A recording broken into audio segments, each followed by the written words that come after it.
tips sagud malikawan ng insomnia. Ang pagtulog sang maayo ang makaapekto sa mental kag physical health sang isa ka tawo. Apang kung kaisa hindi maligar nga nagaka-eksperyensya sa ginatawag nga insomnia, gani ari ang matip sagud malikawan ini kag mas makatulog sang maayo mga kabombo. Kinahanglan nga pareho ang oras ang imo pagtulog kag pagbangon kada adlaw agud maset ang imo nga body clock. Kun adlaw, mas maayo nga buksan ang mga kortina agud makasulod ang kasanagon, paglakat-lakat kun aga kag pag-ehersisyo. Kun gabi, likawan ang mga masanag nga screen kaangay sa mga gadgets kag TV. Limitahan man ang pagkaon kag mga ilimnon nga may caffeine kag nicotine bagod makatuga ini sang problema sa pagtulog. Likawan man ang pagkaon sang madamo, pag-inom sa alcoholic drinks, pag-inom sang madamo nga tubig kag ang pag-overthink antes magtulog.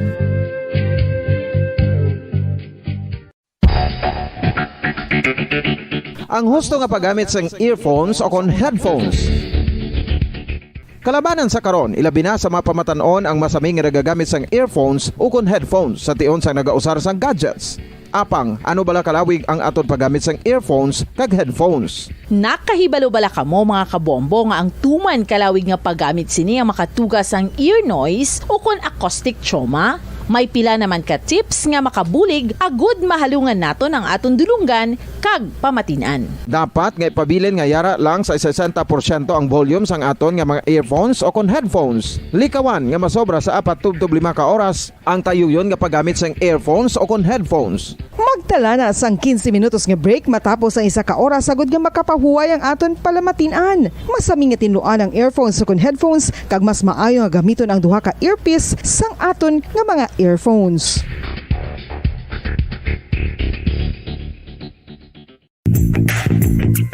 Sa karon nga may ginapangatubang nga pandemic, importante nga halungan gid ang ikayong lawas. Apang hindi lang physical health ang dapat hatagan sa pagtamuda, bangod importante man ang mental health. Paano bala halungan ang aton nga mental health? Una, kinahanglan nga halungan naton ang aton kalawasan kaangay sang pagkaon, pag-ehersisyo, pagtulog kag pagpahuway sang insyakto bangod ang poor physical health ang makaapekto sang modo kag panghuna-huna sang isa ka tawo. Kinahanglan man nga mag-set sang boundaries sa tanan nga bagay, hatagan sang balorang kaugalingon kag iselebrar ang mga kadalagaan bisan ano pa ini kagamay. Maayo man sa mental health ang pagpatawad sa isig kapareho. Bangod gina-release sini ang kabugat sa balatsagon subong man ang pagkamapasalamaton. Sunod sa research, dako man ang mabulig sa pagpangamuyo sa paglikaw sa stress.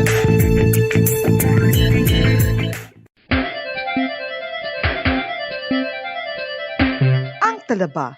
Sino bala ang hindi maganahan magkaon sang talaba? Magluwas sa manamit sini nga sabor, ang talaba ang nagaunod man sa calories, protein, fat, vitamin D, thiamine, niacin, vitamin B12, iron, magnesium, phosphorus, zinc, copper, manganese kag selenium. Isa ini sa mga source ang high quality protein nga nagaunod sang siyam ka importante nga mga amino acids nga kinahanglan sang lawas sang tawo. Nagaunod man ini sa antioxidants nga maayo para sa atay. Apang ang pagkaon sang talaba ang mayara man sa mga risgo. Bangod nagaunod ini sa mataas nga amount sang zinc nga delikado sa kalawasan kon masobrahan. Ang pagkaon sini nga hilaw ang makatuga man sang bacterial infection kag makatuga sang diarrhea, pagsuka, hilanat kag iban pa nga seryoso nga kondisyon. Gani sa pagkaon sang talaba, kinahanglan hagan-hagan lang. Oral disease, nagapadayon nga seryoso nga public health problem sa Pilipinas. Ang prevalence sang dental caries sa mga permanent teeth ang nagapabilin nga mataas sa 90% throughout the years. About 92.4% sa mga Filipinos ang may tooth decay, kag 78% ang may gum disease o kon periodontal diseases, santo sa report nagikan sa DOH. Bisan pa nga ini ang preventable o kung matapna, ini nga balatian ang nagapikto sa halos kada Filipino at one point or another sa iya nga pagpangabuhi. Ang pagpractice sang good oral kag dental hygiene kaangay lang sa paghalong kag pagtatap mo sa imo kaugalingon. Nagatap na ini sang bad breath, tooth decay, gum disease, resulta ang healthy nga baba. Ang healthy nga baba o kon mouth, maayo nga indicator nga maayo man ang imo lawas. Gani halungan gid ang aton nga dental health. San o ikaw ulihi nga nag-ilis ang sponge nga ginagamit mo sa paghugas sa mga kitchen utensils? Ang kitchen sponge mga kabombo, ang mas mahigko pa sa toilet. In fact, ginpahayag sang microbiologists nga ang mga butang nga ginagamit naton sa pagtino sa mga dishes ang pinakahigko nga bagay sa balay. Sa isa ka pagtuon nga na-publish sa journal nga Scientific Reports, ang spongy bacterial colonies ang mas delikado sa aton ikaayong lawas. Bangod sini, ginarekomendar sa mga researchers nga dapat islan ang sponge kada simana. Ang kitchen ang lugar sa aton balay kung sa diin nagasugod ang mga new bacteria. Bangod sa human traffic kag food preparation. Bangod ang sponge ang masami nga warm, mabasa kag matrace ang old food. Ini ang ideal nga breeding ground para sa bacteria. Suno sa pagtuon, maayong idea nga tinluan ang sponge kada tapos gamit. Apang ginasuggest sa mga researchers nga regular nga islan ang kitchen sponge. Ang kitchen ang lugar sa aton balay kung sa diin nagasugod ang mga new bacteria. Bangod sa human traffic kag food preparation. Bangod ang sponge ang masami nga warm, mabasa, kag may trace ang old food. Ini ang ideal nga breeding ground sa para sa bacteria. Suno sa pagtuon, maayo nga idea nga tinluan ang sponge kada tapos gamit. Apang ginasuggest sa mga researchers nga regular nga islan ang kitchen sponge. Yari na ang isa sa nakapabaylo kag nakabaton sang brand new radio set with AM and FM band kag 1,000 pesos cash. Nagikan sa Bombo Radio Bacolod. Ko si Anisito Delicano, taga Libertad Extension, Bacolod City. Nagbabaylo ko sang radyo nga ginatag sapon sang Action Radio kay nagaungot sa ilalang estasyon. Hindi ko kapamati sang iyasang bumbo, mga lapit naman sa katuig ni nga ginatag nila sa akon. Amo na mo lang ni ang imo nga mamatian ang Action Radio lang. Amo ini nga radyo ang ginapangatag nila. Gindala ko di sa bumbo kay pabayluan ko sang iyasang bumbo nga radyo nga wala sa ungot sa isa lang ka estasyon. Kag manami kay bag-o, kag wala guba, may suga pa. Kag ang 1,000 nga ginatag sang bumbo, mapasalamat gid ko kay may nagbakal na kusudan. Sing una ga bindors ko ti kay ginkakasama kami sa Libertad, di way nako kan sa balay na lang ang akon bata ang mga nagasuporta sa akon. Ay bakal ko bulong ko may ano ko may apo ko kag taas akon sugar. Ga pasalamat gid ko sa Bombo Radio sang ginatag nila nga 1,000 kag ang radyo. Salamat gid. Basta Radio Bombo number 1.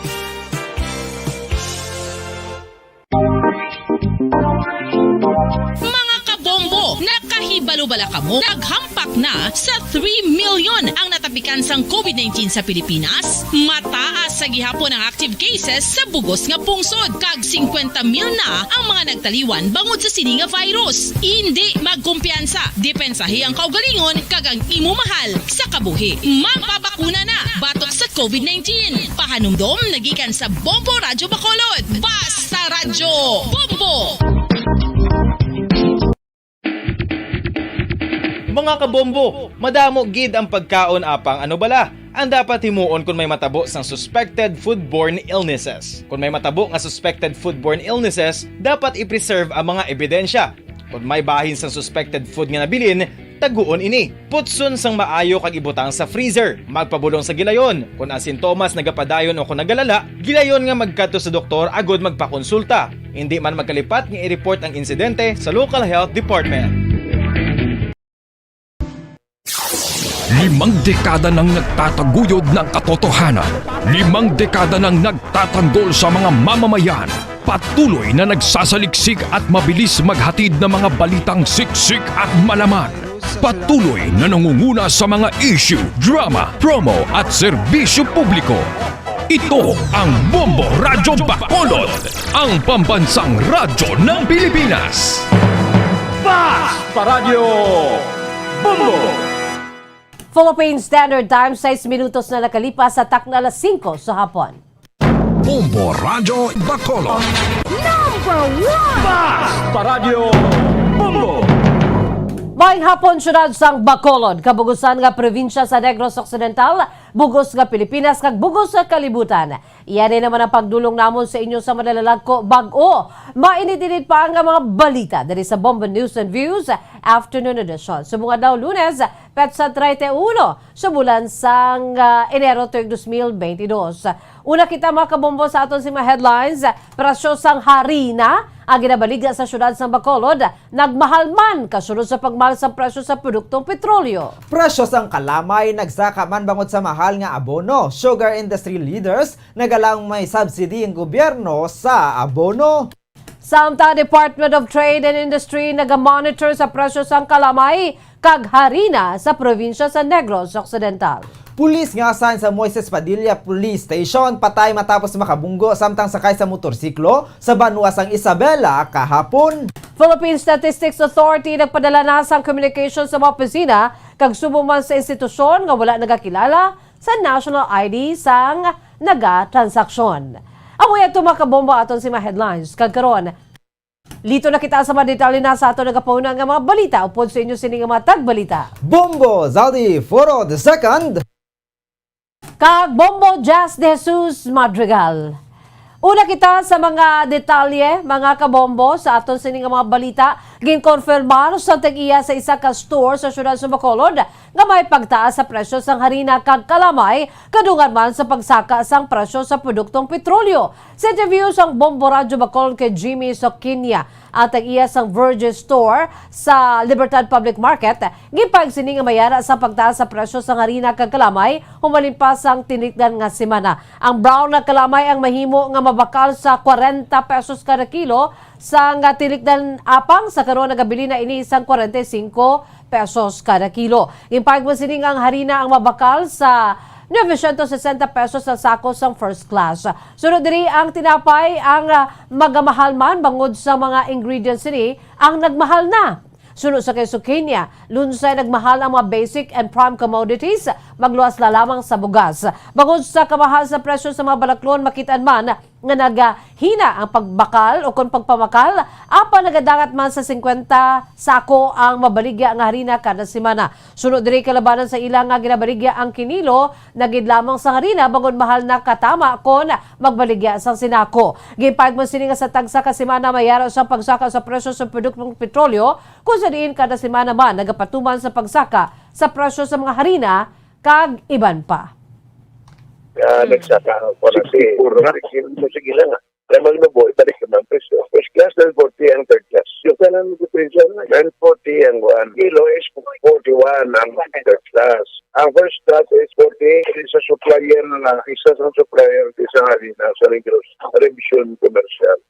Ang kabay sa pagpag ni Jimmy Sokinya tag-iya sang Virgin Store sa Libertad Public Market. Ginkumpirmar sang presidente sang United Sugar Producers Federation akon UNIFED nga mayara sang pagsakat sang presyo sang kalamay. Sa interview sang Bombo Radyo Bacolod kay Manuel Lamata, nagapangayo ini sang pasensya sa mga konsumidor bangod sa pagsakas ang presyo sang kalamay. Apang ang duga nga presyo sang kalamay ang mas barato kumpara sa presyo sang fuel kag abono. Suno kay Lamata kun ang gobyerno ang nagapatuman sang price cap sa mga fuel kag abono. Bangod ang mga ini ang nagapanguna nga rason sa pagsakas ang presyo sang kalamay. Sunod diri ang pagsakas ang presyo sang kalamay ang hindi makabayad sa tuman kataas nga production cost nga ginaugtong sa mga sugar planter sa karon. Nagapanawagan man ni sa gobyerno nga butangan man sang suggested retail price ang fuel kag abono bangod sa padayon sini nga pagsaka mahimo ang mag-collapse ang sugar industry sa probinsya. Ginalauman man sini nga mayara sang subsidy ang gobyerno bisan paano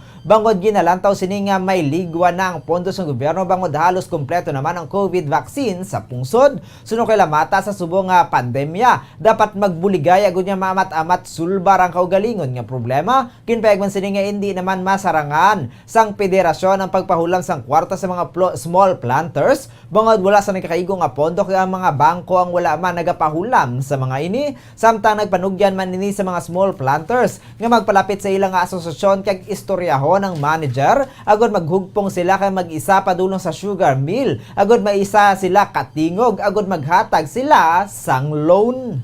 Well, as far as UNIFED is concerned, mo na pinakadako nga Federasyon Subong. Nagasulat nako sa DTI kay Secretary Lopez, DA, Secretary Dar. Oo. Nga isipon nila sang Mayo kung nanong mahimo nila para mabuligan ang aton nga sugar industry. Wala ko nangayo sang subsidy kay nga kung mangayo ako kag tagaan kita, hindi pwede. Tanan mangayo. Ang kabansbog payag ni Manuel Lamata, presidente sa United Sugar Producers Federation.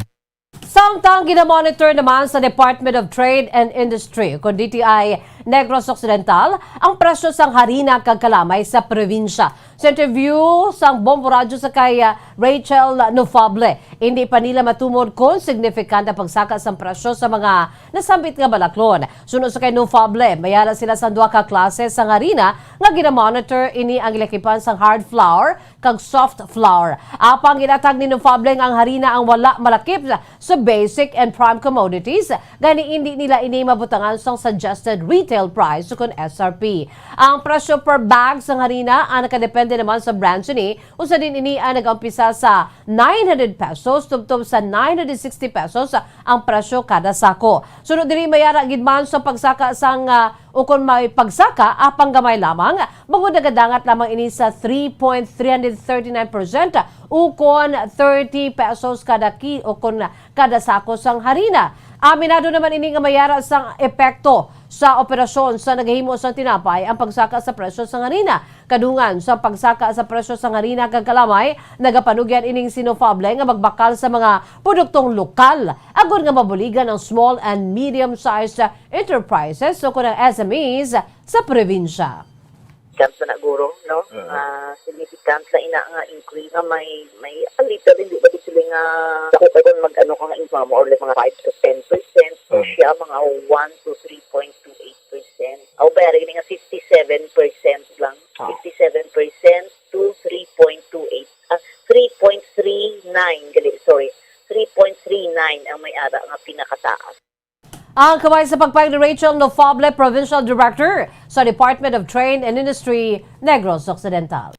Patay ang isa ka pulis nga ginkalala kay Patrolman Michael Coanico, residente sa Crossing Payao, binalbagan temporaryo nga gin-assign sa Moises Padilla Municipal Police Station matapos nga mabungguan sa tricycle sa bahin sa Barangay 5 Isabela, Negros Occidental kahapon sang hapon. Santo sa investigasyon nagikan sa norte nga bahin padulong sa sur ang direksyon sang biktima sakay sa motorsiklo. Sang ini nag-overtake sa isa ka tricycle kag sang hana na ini nga magbalik sa tuo nga linya, may isa naman ka tricycle padulong sa norte nga direksyon ang nagdulaan sang kontrol kag nabungguan si Coanico. Lunsay nahulog ang biktima kag driver sang tricycle nga kilala kay Melmar Tubria. Lakip man ang mga pasahero sini sa sementado nga dalan king nakaangkon sa mga kapilasan sa lawas. Gindala pa sa ospital ang mga nasamaran apang si Patrolman Michael Coanico ang gindeklarar nga dead on arrival sang attending physician. Sa interview sa Bombo Radyo Bacolod kay Police Captain Randy Babor, hepe sang Moises Padilla Municipal Police Station, ginpaigsini nga wala pag ini sang impormasyon kung paano na aksidente ang pulis, bungod nagbase lamang sa ini sa incident report nagikan sa Isabela Municipal Police Station. Suno kay Babor, ang pulis ang hindi pa permanente nga na-assign sa Moises PNP,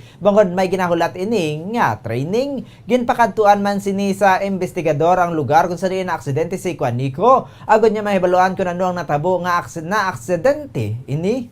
Manager ko tani sang bisok training, so kay way pa man sa sitio, lamang na naging details lang sa mga police station. Hindi pa siya regular nga member sang aton nga station, DS lang ang status niya. Last week lang siya nag-report. Kaya binalbakan, gini siya.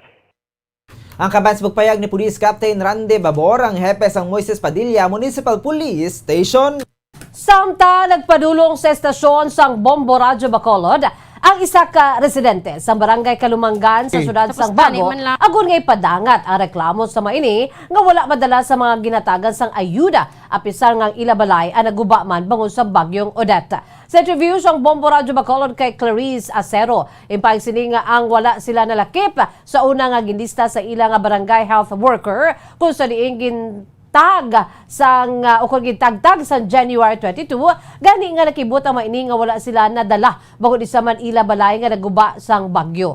Sa Enero 24 nag-fill up sila sang damage assessment and needs analysis ukon ining dana kag nagpasa man sila sang pamatuod nga sila ang apektado gid. Sunod sa kasero sa January 26 sa pagwaman sa master list sa bahin sa mga left out, wala sila madala. Gani nga nagpadulong sila sa ila barangay hall kag natukiban na lamang nila nga nabilin sa barangay ang ila sini forms kag wala napasa sa Department of Social Welfare and Development ng DSWD.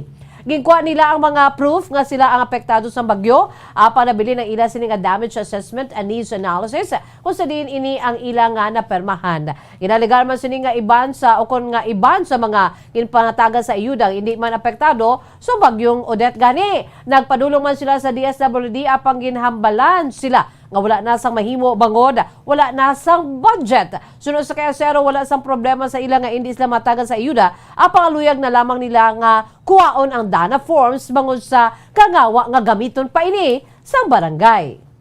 Sang January 24, nag-submit kami sa may barangay. Tapos, 26, 27, nang hatag master list.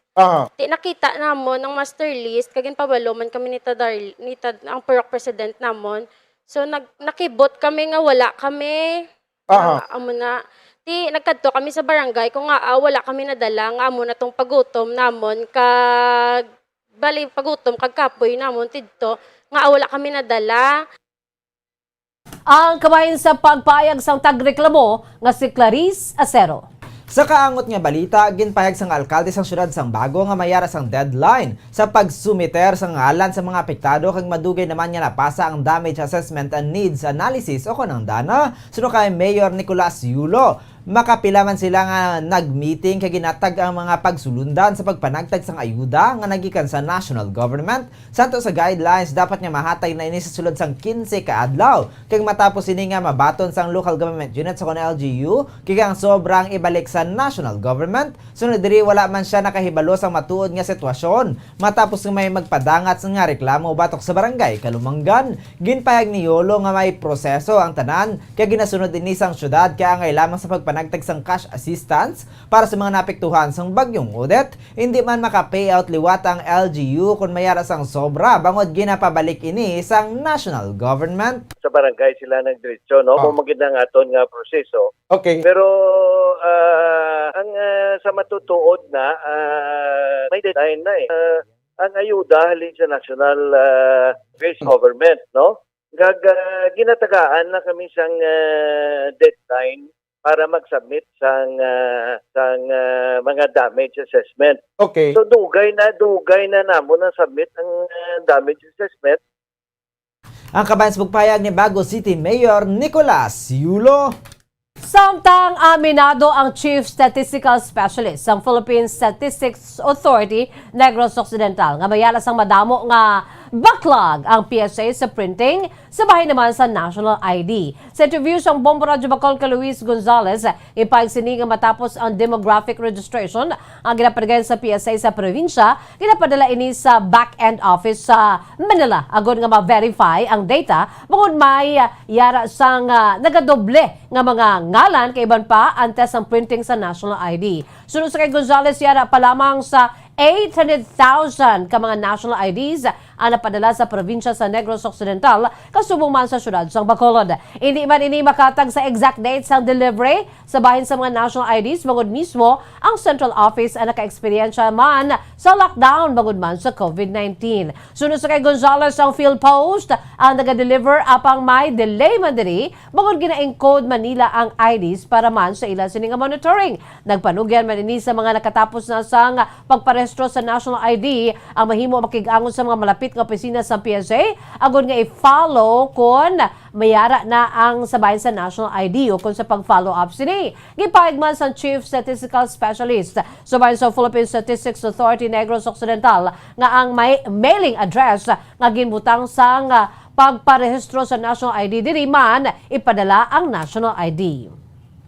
Depende sa imo. Pwede man na siyang may araman iba nagabutang sa office nila ginabutang. Oo. Ang ilang address, mailing address nila para mas ma-post. Oo. Pero may ara gid nga kalabanan gid kay usually ang aton gin priority nga register naton amo mga utod bala naton nga the poorest of the poor amo gito sa una naton nga register during sang pag-start naton 2020 nga ginaus-to-house naton sila para sa ila demographic data. Ang kabay sa pagpayag ni Luis Gonzales, ang Chief Statistical Specialist sa Philippine Statistics Authority, Negros Occidental.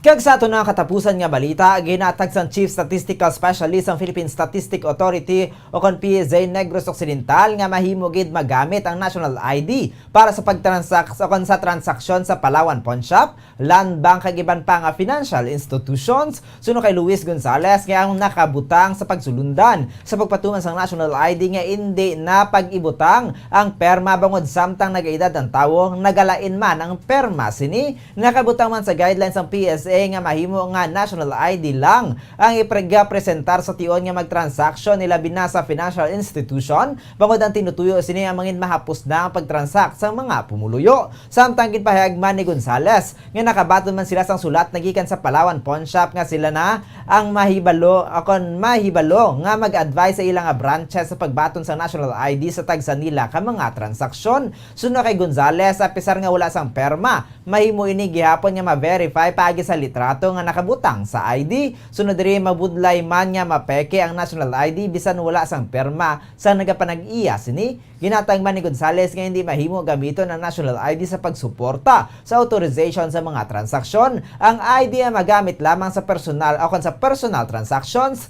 Ginpayag man sini nga sa rason nga sa karon ginahulat pa ang mga guidelines sa ID replacement kunin ni ang nadula mga changes sa last name sa mga dalaga nga nagpalaman na kag mga fingerprint sa mga kabataan. Ginadihon man sa ahensya ang pagkuha sang demographic profile sa mga pumuluyo nga naka-bedridden agod niya makuha sang kon makakuha sang national ID. Ang aton nga national ID wala na sang signature sa pag-umpisa pa lang sang pag-draft nila sang law nga to nga mag-implement kita sa national ID system. Gindula na siyang signature no. Kaya ang una dira nga rason ang aton nga signature samtang nagaedad kita nagaliwat. So may tendency nga mapasulit kita paubra naman bagong ID. So ang iya sa nga objective sa aton nga ID for digital transactions na siya.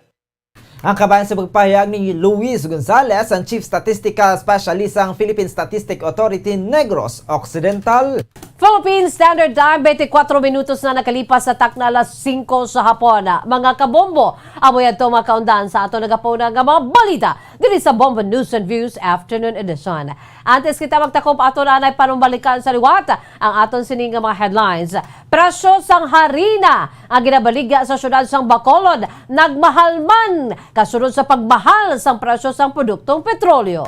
Presyo sang kalamay nagsaka man bangod sa mahal nga abono. Sugar industry leaders nagalaw nga may subsidy ang gobyerno sa abono. Samtang Department of Trade and Industry nagamonitor sa presyo sang kalamay kag harina sa probinsya sa Negros Occidental. Pulis nga assign sa Moises Padilla Police Station patay matapos makabunggo samtang sakay sa motorsiklo sa banwa sang Isabela kahapon. Philippine Statistics Authority nagpadala na sang communication sa mga opisina kag institusyon nga wala nagakilala sa bahin sa national ID sang nagatransaksyon. Amoy ito mga kabombo, ang pagdulong namon sa inyo sa madalalag ko bago, mainit-init pa ang mga balita dari sa Bombo News and Views Afternoon Edition. Subong adlaw Lunes, katapusan ng adlaw Petsa 31 sa bulan sa Enero 2022. By the way, standby na kamo sa masunod nga programa, ang Bombo Reports Afternoon Edition. Upo naman sa kay Bombo Dennis Rubica. Kag sa gyapon ini ang inyo nga mga tagbalita. Bombo Zaldi Foro II kag Bombo Jazz de Jesus Madrigal para sa pambansang radyo ng Pilipinas.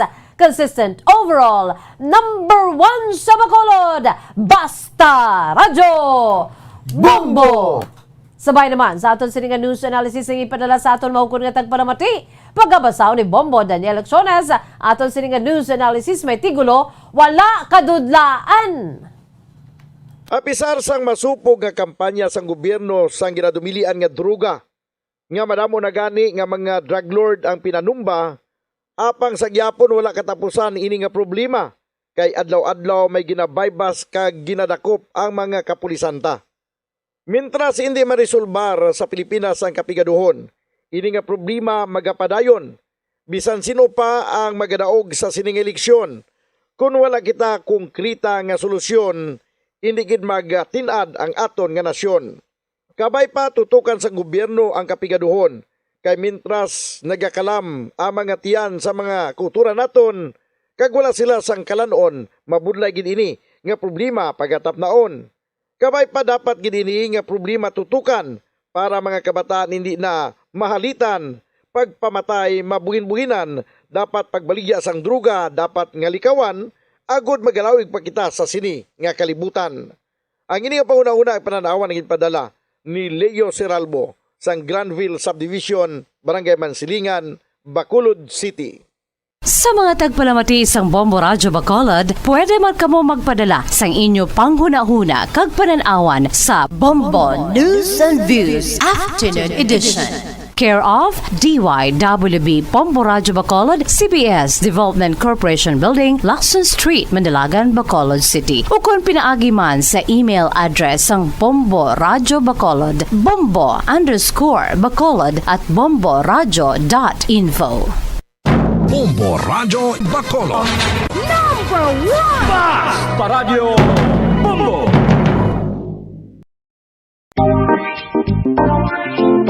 Mga kabombo, nakahibalo-bala ka mo? Naghampak na sa 3 million ang natapikan sang COVID-19 sa Pilipinas? Mataas sa gihapon ang active cases sa bugos nga pungsod. Kag 50 mil na ang mga nagtaliwan bangod sa sini nga virus. Hindi magkumpiyansa. Depensahe ang kaugalingon kag ang imo mahal sa kabuhi. Magpabakuna na batok sa COVID-19. Pahanumdom nagikan sa Bombo Radyo Bacolod. Basta Radyo Bombo!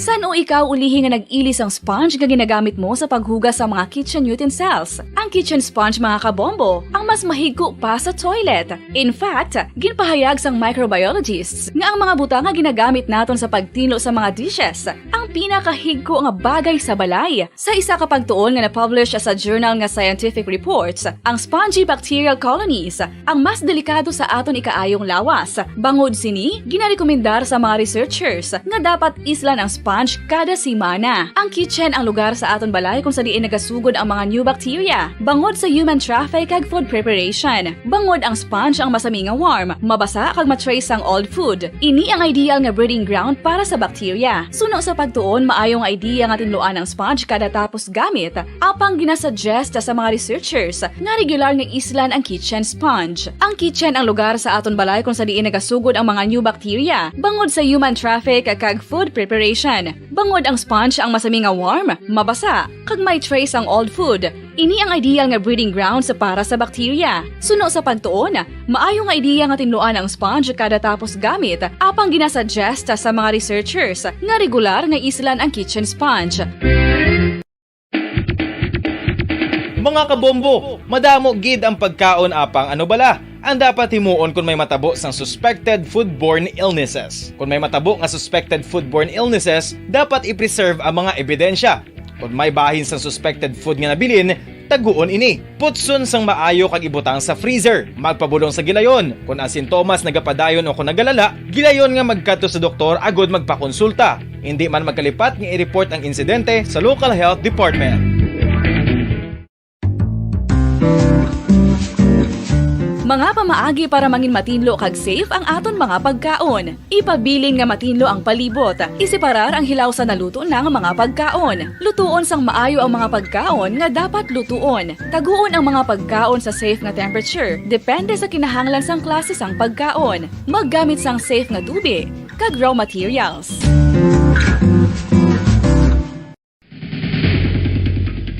Ang food safety ang nagagarantiya nga ang pagkaon hindi makatugas sang anuman nga halit sa consumers o kung makakaon sini, samtang ini ang ginahanda o kung nakaon. May ara man sa ginatawag food and waterborne diseases o kung grupo sa mga balatian, tugas ang anuman nga infectious o kung non-infectious agents. Ang mga masunod ginakabig common causes ng food and waterborne diseases. unsafe nga ginahalinaan sa ginainom nga tubig, improper disposal of human waste, unhygienic practices, unsafe food handling, and preparation practices. Isa ka bala sa may hinuptanan nga ido, mangin responsable nga dog owner. Bilang nagapanag-iya sang ido, siguraduhon nga ang mga ini ang regular nga nabakunahan batok sa rabies. Ipaidalom ini sa mandatory registration. Siguraduhon nga hindi ini manginlayaw o kon magsigilagaw o kon libot sa mga kalye o kon sa anuman nga mga public places. Imo man responsibilidad nga mapag-groom ang mga ini, matagaan sa bastante nga pagkaon kag shelter. Responsibilidad mo bilang pet owner nga gastuhan ang anuman nga gastuhon medikal sa tion nga makakagat ang imo ido. Rabies is preventable. Mangin responsable nga dog o kon pet owner.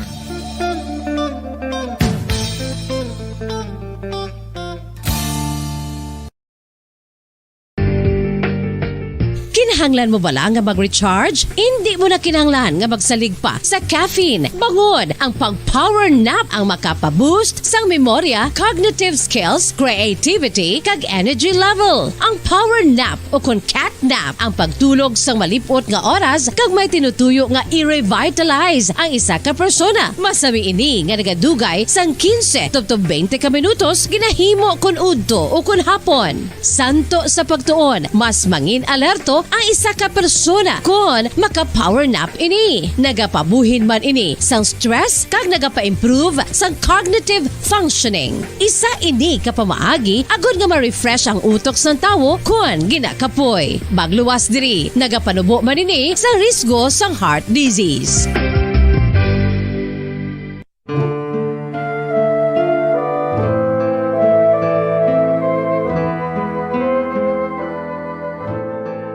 Pangamuyo para sa 2022 elections. Sa ngalan sang Amay, sang Anak, kag sang Espiritu Santo. Amen. O Diyos nga amon Amay, sa amon paghandom para sa maabot nga 2022 elections, nagasalig kami sa imo saad nga ipadala mo sa amon ang mga lideres nga nagatuman sang imo mga sugo kag may kinaugali nga nasanto sa imo tagi pusoon kag espiritu. Ginoong Jesus, hatagi sang inspirasyon ang tanan nga nagahandom nga magpungko sa pwesto, agud sila mangin leader kag alagad nga magabutang sang kaayuhan sang kadaman, ilabi na ang mga kubos, mga maluya, kag mga ginapigos, labaw sang sa ila personal nga interes. Tagdumala nga alagad nga nagahandom sa matudtud nga pag-alagad, kag indi nga sila ang pag-aalagaran. Tagdumala nga alagad nga may integridad, kag kaluoy para sa tanan. Ubalaan nga Espiritu Santo, sanagi ang amon mga huna-huna kag kasing-kasing, agud amon makita sang maathag ang mga kinahanglanon sang amon katawhan, ang mga promesa sang mga kandidato, kag ang ila ikasarang sa pagtuman sini tanan.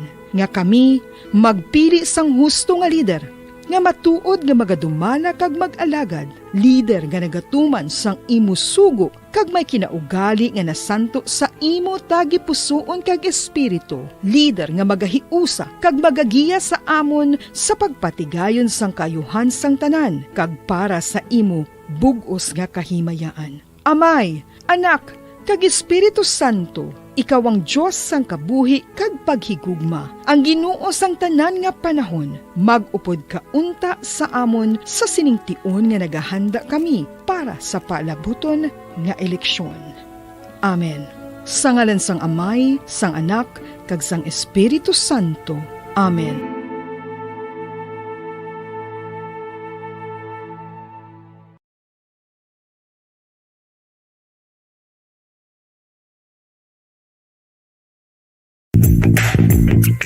Sa karon nga may ginapangatubang nga pandemic, importante nga halungan kitang ikayong lawas. Apang hindi lang physical health ang dapat hatagan sa pagkamuda, bangod importante man ang mental health. Paano bala halungan ang aton nga mental health? Una, kinahanglan nga halungan nato ang aton kalawasan kaangay sang pagkaon, pag-ehersisyo, pagtulog kag pagpahuway sang insyakto, bangod ang poor physical health ang makaapekto sang modo kag panghuna-huna sang isa ka tawo. Kinahanglan man nga mag-set sang boundaries sa tanan nga bagay, hatagan sang balorang kaugalingon kag iselebrar ang mga kadalagaan bisan ano pa ini kagamay. Maayo man sa mental health ang pagpatawad sa isig kapareho. Bangod ginarelease sini ang kabugat sa Balatyagon subong man ang pagkamapasalamaton. Suno sa research, dako man ang mabulig sa pagpangamuyo sa paglikaw sa stress.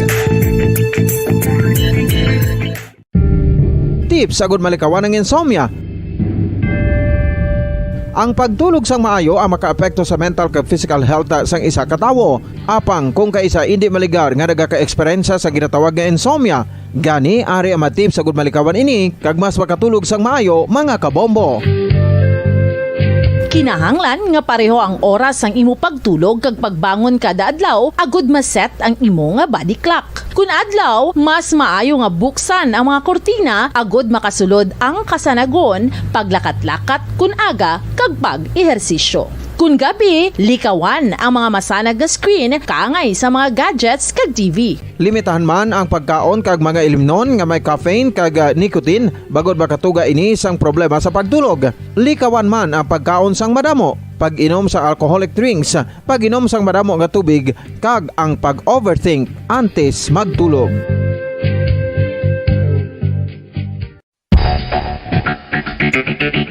Ang husto nga paggamit sang earphones o kon headphones. Kalabanan sa karon, ilabi na sa mga pamatanon ang masaming nga nagagamit sang earphones o kon headphones sa tion sang nagausar sang gadgets. Apang, ano bala kalawig ang aton paggamit sang earphones kag headphones? Nakahibalo bala kamo mga kabombo nga ang tuman kalawig nga paggamit sini ang makatugas ang ear noise o kon acoustic trauma? May pila naman ka tips nga makabulig agud mahalungan naton ang aton dulunggan kag pamatinan. Dapat nga ipabilin nga yara lang sa 60% ang volume sang aton nga mga earphones o kon headphones. Likawan nga masobra sa 4-5 ka oras ang tayuyon nga paggamit sang earphones o kon headphones. Magtala na sang 15 minutos nga break matapos ang 1 ka oras sagud nga makapahuway ang aton palamatinan. Masami nga tinuan ang earphones o kon headphones kag mas maayo nga gamiton ang duha ka earpiece sang aton nga mga earphones.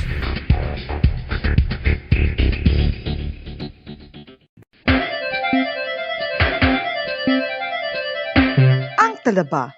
Sino bala ang hindi maganahan magkaon sang talaba? Magluwas sa manamit sini nga sabor, ang talaba ang nagaunod man sa calories, protein, fat, vitamin D, thiamine, niacin, vitamin B12, iron, magnesium, phosphorus, zinc, copper, manganese kag selenium. Isa ini sa mga source ang high quality protein nga nagaunod sang siyam ka importante nga mga amino acids nga kinahanglan sang lawas sang tawo. Nagaunod man ini sa antioxidants nga maayo para sa atay. Apang ang pagkaon sang talaba ang mayara man sa mga risgo. Dekada nang nagtataguyod ng katotohanan. 5 dekada nang nagtatanggol sa mga mamamayan. Patuloy na nagsasaliksik at mabilis maghatid ng mga balitang siksik at malaman. Patuloy na nangunguna sa mga issue, drama, promo at serbisyo publiko. Ito ang Bombo Radyo Bacolod, ang pambansang radyo ng Pilipinas. Fast Paradyo Bombo! Bombo Radyo Bacolod. Number 1! Fast Paradyo Bombo! Oras ang Bombo Radyo Bacolod, Philippine Standard Time, 39 minutos nakaligid sa tak na alas 5 sa hapon. Welcome kami na sa pagpalakad siya Platuntunan Bombo Reports Afternoon Edition na pang-Lunes edisyon siya Platuntunan, petsa 31 sa bulan sang Enero, katapusan nga adlaw sa unang bulan tuig 2022. Kamusta na welcome na at mga sukyatron matagpulamati mayong hapon sa ato si mga kabombo sa kabuusan ng sulat sa Bacolod kag probinsya sa Negros Occidental. Mga nakatutok live sa ato si FB kag sa ato si YouTube channel, mga Tereros taga Bacolod, di mga bayan sa Pilipinas, di mga bayan sa kilibutan, ila makita ng batin nato pupalagad siling hapon sa Platuntunan Bombo Report sa Afternoon Edition. Mga manong baligyan natin sa mga merkado. Masako-sako ko natin sining mga merkado. Masako-sako natin sining madalaron. Inugpuli na sa ato sining mga trabahante. Kaupo nyo tagsadiri kahapon, Bombo Dennis Rubica. No mga balita ang aton kapatamod sa ato sining mga nagapauna mga balita lokal. Pamilya sa inabdak nga si Johnson Garfield sa Sudad sang Bago. Nagpangayo na karon sang bulig sa NBI. Santang 5 nagladak pa sa illegal nga pabulang sa may banwa sa Murcia kay naglaman sa udto.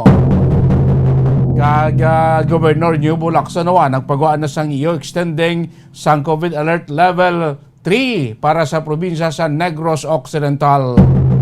Sa balita naton sa palibot niya sang pungsod Malacañang nagalaom nga masulbar sang Comelec ang nagaluntad karon nga internal conflict angot niya sa disqualification case batok sa kay anay Senador Bongbong Marcos.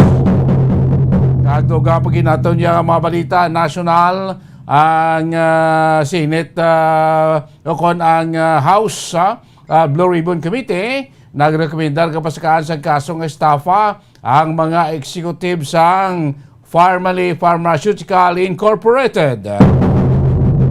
Kag sa balita natin niya gikan sa lawas mga kabinan oil spill gikan sa nagleak nga pipeline padayon karon nagalaptah dito sa baybayon sang Eastern Thailand.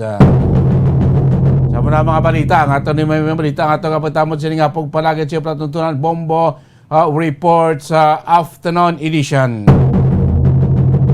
Alas 5:42 na sa hapon, this time ko ang taunang report ni Bombo Liani Sil Minardo. Ang dumanyo 2 weeks sobra na. Tubulanggin abdak sa may sunod sa bago nga si Johnson Garfield. Nga until now, dawagin mabalaan, kundi na ano nang natabo mga kabinan. So pinaka-latest dire, ang pamilya, ang live-in, ang ginikanan ni Johnson Garfield do nagdangop na sa NBI Bacolod para magpaayos ang bulig mga kabinan para malocate, maimbestigar ang sa likod sining pag-abdak sining kay Johnson Garfield nga sining ko masobra na 2 semana nga wala pagyapon balaan, wala makita until now. Wala may buloan niya siniyang whereabouts. Wala na komunikasyon ang pamilya sa nasambit yang biktima. Mga kaibigan, tinong natabo sa sining nasambit yang nga persona nga tumandok sa La Carlota. Apang dito nag-star si Kawayan, kaya dito nila nag-star po si ni live-in partner. Sa kabudlay, si Johnson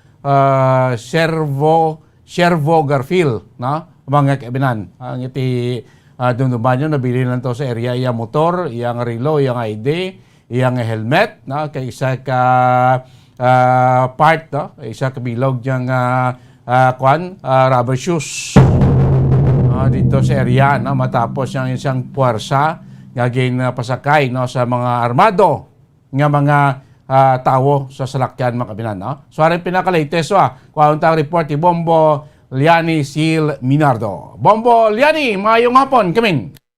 Sa Bombo Dennis, liwat nga nagadangop ini ang pamilya sang kidnap dito sa may Abonan sa may Bago City sang tinalagda na Bombo Dennis nga si Johnson Shervo Garfield ini ang biktima ang ginakilala Bombo Dennis so naglakat ini sila sa NBI para magapangayo sang duga nga bulig Bombo Dennis para madugangan pag ini akon mapasanyag ini ang investigation. So kaginagin padulungan man taton na dito ang NBI kaya na istorya nato ng isa ka agent dira Bombo Dennis nga ipasa pa nila ang complainant sheet dito sa may national headquarters so sa may Manila gid Bombo Dennis para makuha ini ang kung sino gid bala ang magauyat sang kaso Bombo Dennis. So hindi pa sila makahatag sang ilang statement kay wala pa man ini Bombo Dennis naka-response ini ang sa Manila kung sinogin ini ang magauyat sa kaso Bombo Dennis. So kagina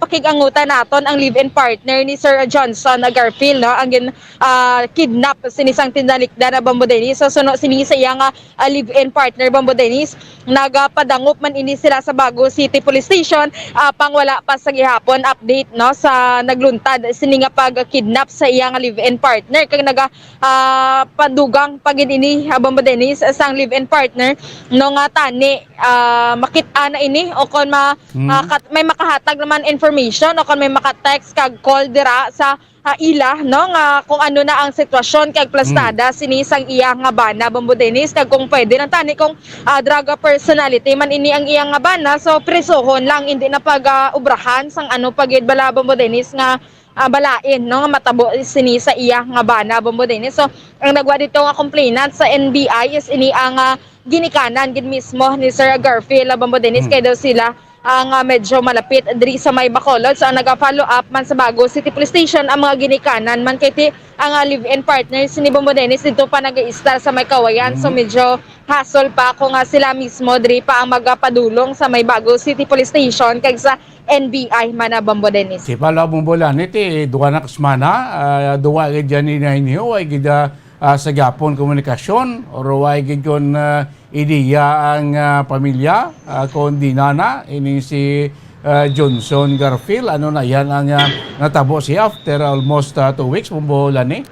Correct gada Bombo Dennis no miskin gani sa kapulisan no daw ga blanco pagid ang motibo sini kag wala man sang dapat pasakaan pa sang kaso Bombo Dennis kini ang sa parte sa suspetsado is unidentified sa gyapon. So kung nagambal sila nga pasakaan kaso so wala pagid sa may dapat pasakaan sang kaso sini kay wala pa makilalaan kung sino ini bala ang nagkidnap sa biktima Bombo Dennis. So Bombo Dennis, pamatian bala naton ang dugang nga pahayag ni Ma'am April Garfield ang live-in partner sang biktima. Nakadayon kakadto sa NBI, ma'am. Ang nagligad ko, ma'am, walang pagkatabo sa iya, ma'am. Oo, so nagpa-record dito mo dito, ma'am? Oo, nakata-record ka rin si ma'am, ay atong complainant.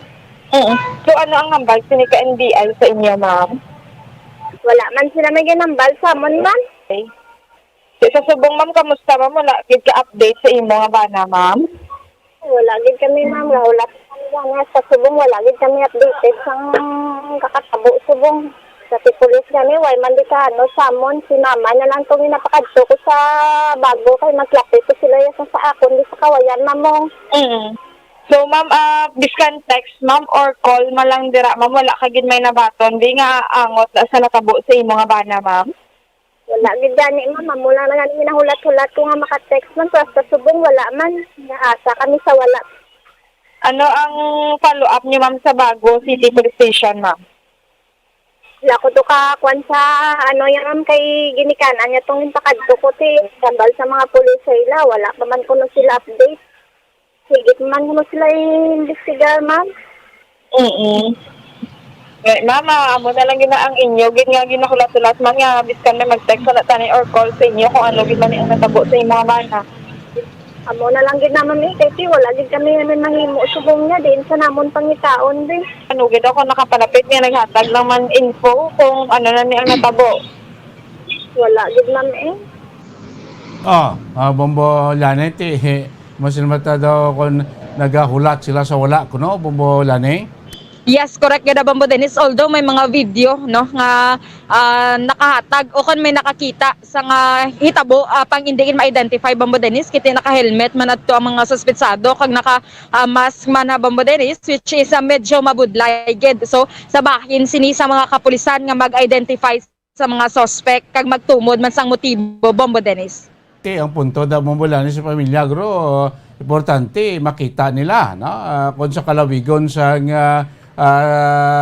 span abising nadlaw nga ginabdak siya until now kung kita magtanaw do kabudlay na bla pun buhi pa man sa yamon dako pamangkot sa pamilya buhi pagin man siya di na siya kay ti bisan mga patunda og patimado wag may nabaton nga mga any development ang pamilya Bombolan Yes, correct kada Bombo Dennis. So Bombo Dennis no, amo lang gina nagalaom ang pamilya sini nga makabalik gid sa nga insyakto o kon nabuhi ang ila sini nga himata nga si Johnson Garfield sa ilang pamilya Bombo Dennis. Sige. Yes, sa Bombo Dennis, live kita diri subong sa Bacolod City Public Plaza. Ini si Bombolyan ni Zil Minardo para sa Pambansang Radyo ng Pilipinas. Consistent overall number 1 sa Bacolod. Basta Radyo, Bombo! Damo salamat Bombolan ni Zil Minardo sa amo to pinaka-latest nga update sining nga pag-abduct sa kay Johnson Shervo Garfield duwa na semana nagligad dito iya sa may syudad sa Bago pati sa NBI na dangop tagmentong pamilya pati daw ay pa makuan gid no may tsoged ang investigasyon no ang full investigation pagkandak sang full investigation sining kaso nga abduction. Pagbalik siya para tutunan ko ato ma-report si Bombo Carla May Defensor. May mga dinakpanay kita sang illegal nga pabulang. Dahil sa may banwa sa Morsaki na sa Ogtodo, limag itong nagkalatiklo sa aton mga pulisan. Santang isa man ka kawating dakpan sa isa ka security guard sa isaya ka subdivision sa may syudad Iyasang Talisay. Nagpanguha to sa mga construction material. Sa ginaobra nga balay po natiklo sang guard on duty. Natanan ato panabalikan makaligad lamang pila importante nga mga pahanumdom. Bombo Radyo Bacolod. Number 1! Bas Paradyo Bombo. Mga kabombo, nakahibalo-bala ka mo? Naghampak na sa 3 million ang natapikan sang COVID-19 sa Pilipinas? Mataas sa gihapon ang active cases sa bugos nga pungsod. Kag 50 mil na ang mga nagtaliwan bangod sa sini nga virus. Hindi magkumpiyansa. Depensahi ang kaugalingon kag ang imo mahal sa kabuhi. Magpabakuna na batok sa COVID-19. Pahanumdom nagikan sa Bombo Radyo Bacolod. Basta Radyo Bombo! San o ikaw ulihi nga nag-ilis ang sponge nga ginagamit mo sa paghugas sa mga kitchen utensils? Ang kitchen sponge mga kabombo, ang mas mahigko pa sa toilet. In fact, ginpahayag sang microbiologists nga ang mga butang nga ginagamit naton sa pagtilo sa mga dishes ang pinakahigko nga bagay sa balay. Sa isa ka pagtuon nga na-publish sa journal nga Scientific Reports, ang spongy bacterial colonies ang mas delikado sa aton ikaayong lawas. Bangod sini, ginarekomendar sa mga researchers nga dapat islan ang sponge kada simana. Ang kitchen ang lugar sa aton balay kung sa diin nagasugod ang mga new bacteria. Bangod sa human traffic kag food preparation. Bangod ang sponge ang masami nga warm, mabasa kag matrace ang old food. Ini ang ideal nga breeding ground para sa bacteria. Suno sa pagtuon Bombo Radyo Bacolod. Number 1! Bas Paradyo Bombo. Balik na rin pagpanagad siya Platutunan Bombo Report sa afternoon edition. 52 na minutos ang nakalabay start ng alas 5 sa hapon this time. Report naman ni Bombo Carla May Defensor. Ining kawatan nga nadakpan sa security guard sa iya ka subdivision sa iya construction area sa nasambit nga syudad nagpangawat sa mga construction material. Kaya ining 5 man nagladakpan sa illegal nga bulang sa may banwa sang Murcia. Kung kilala ko pa Mulang Pamor. Sa Rincondan, balik report sa patrol po sa kay Bombo Carla May Defensor. Bombo Carla, may hapon, kamin.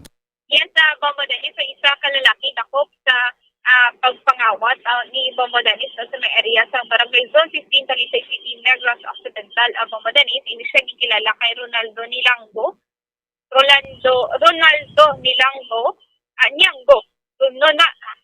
Bombo Dennis, liwaton na ito ng pangalan sa isa suspetsado.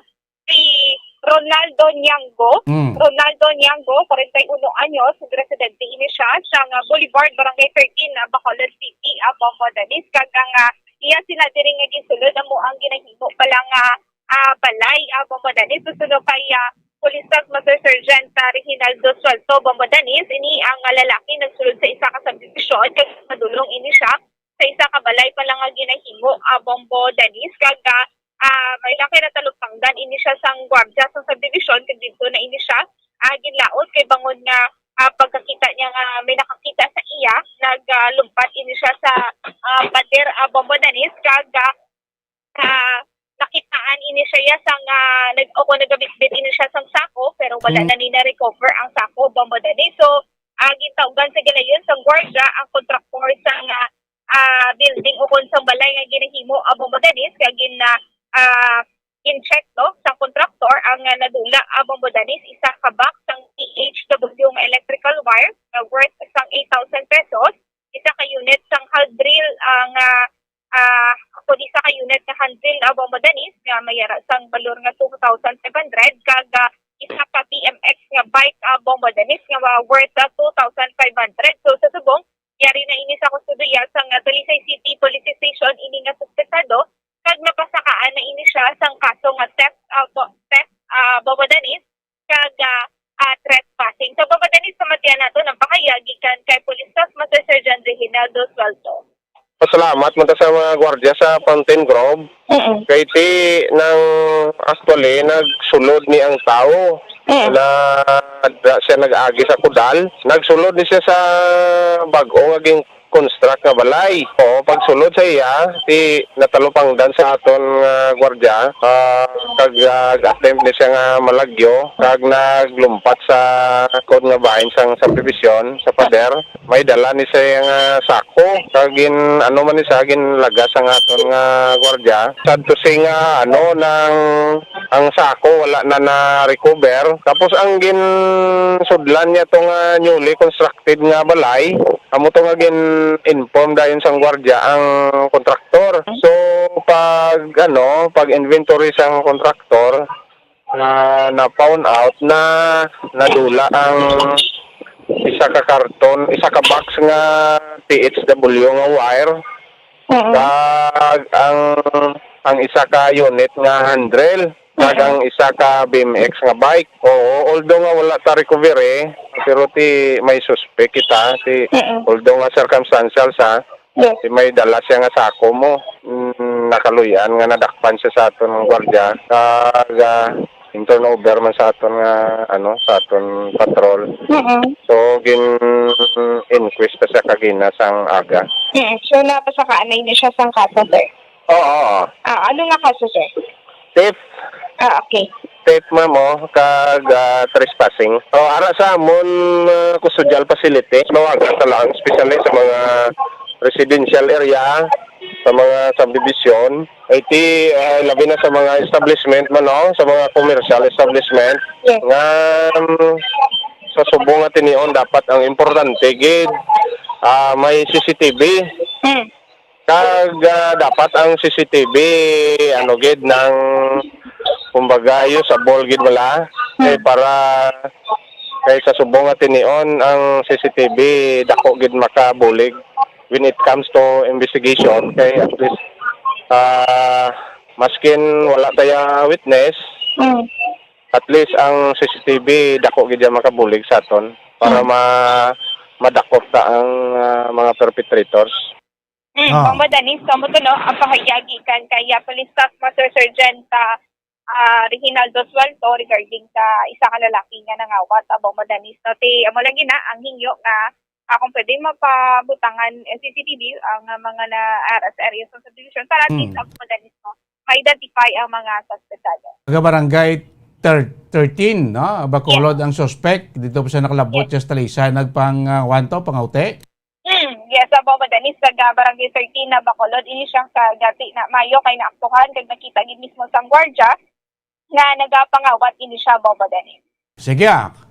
Yes, abang madanis ay dugang ko na ni abang madanis isa ka o kon limagid ang nagpayular sa nga PD 449 sa Purok Monarch, Barangay Kalandong, Morsan, Negros Occidental. Ini sila aging kilala kanday Jolibert de los Santos, 35 anyos. Ang residente sa Barangay Kanlandog, Nonito Latakin, 35 years old, kay residente sa Barangay Santa Rosa, Eric Alib, 22 anyos, kay residente sa Barangay Kanlandog, Ranilo Samson, 31 anyos, residente sa Barangay Santa Rosa, kag Felix del Rosario, 37 anyos, kay residente sa Barangay Minuyan, Bombo Dani. So ini sila tanan residente sang Morsha kagang nako sa ilang pag inakop tatlo ka buhi nga fighting cocks Bombo Dani, duwa ka plywood indicating ini sang agaw kag biya kag mayara sang notebook kag mayara sang nagalain-lain nga na combination sa mga numero Bombo Dani, isa ka wall clock kag mayara sang 800 pesos nga bet money Bombo Dani. So sa subong ara na sa kustudiya sang Morsha Municipal Police Station ang mga suspektado for proper disposition abang madanis. Imagine, 5 gid ini sila ang nadakpan sa bulang Bombodani. Bulang Pamor. Sakto gid abang madanis sa bulang Pamor. Kaga mayara man sang nadakpan man sa area sang Bukarla. Yes, abang madanis. Dugangan tala na kalukari niyo center ta. Yes, Bombo Dennis, sa may ng report, nagikan sa patrol, ini si Bumbo para may defensa para sa pabasang radyo ng Pilipinas. Consistent overall number 1 sa Bacolod. Basta radyo. Bumbo. Namo salamat Bombo Carla, may defensor. Mga balita naman dulong ni Bombo Carla. Sini nga po palagi siya patutunan Bombo Report sa afternoon editions. Tambay na kamo, News Center, dito masunod ng Lagkula, Basque, mga pauna nga mga balita nasyonal, mga executive sang formally pharmaceutical o ginakomendar na nga pasakaan sa kaso nga estafa. Angot sa investigasyon sining ma-anomalya lang ang pag-purchase sa mga kuwanaw sa mga COVID-19 supplies na ton kag iban pa. Ari News Center sa ating Bombo Network News. News Center, come in! For KBP Golden Dove Awards, Bombo Network News. And the KBP Golden Dove for Best Radio Newscast at Metro Manila goes to Bombo News, DWSM, Star FM, Bombo Radio. At ngayon, ang inyong tagapagbalita. Magandang gabi Pilipinas, anumang oras sa buong mundo, narito na ang Bombo Network News Evening Edition, ika-31, huling araw sa buwan ng Enero 2022 sa ulo ng ating mga balita. Ang COMELEC ay pinupuntuho ngayon ang kahalagahan daw ng pagrespeto sa mga commissioners na nais magpanatili ng integridad ng kanilang mga nilalabas na desisyon kaugnay pa rin sa mga kasong hinahawakan, partikular na ang disqualification case ni Presidential Aspirant Bongbong Marcos. Pero yung separate opinion na inilabas ni Commissioner Guanzon, posibleng hindi na raw makaapekto sa paghawak ng First Division sa naturang kaso dahil magre-retiro na ito sa Miyerkules. Sari-sari namang reaksyon lumutang sa inihaing reklamo ng House panel sa ilang formally officials. At mamaya may update tayo mga kabombo dahil yung ingranding selebrasyon ng Chinese New Year, ano kaya itong mga gagawing alternatibo na lamang na pagdiriwang? May mga aktibidad pa rin kaya dito ho sa naturang okasyon? Samantala, isang telecom technician naman ang inaresto matapos na magbantang magpapasabog ng granada sa may lungsod ng Davao.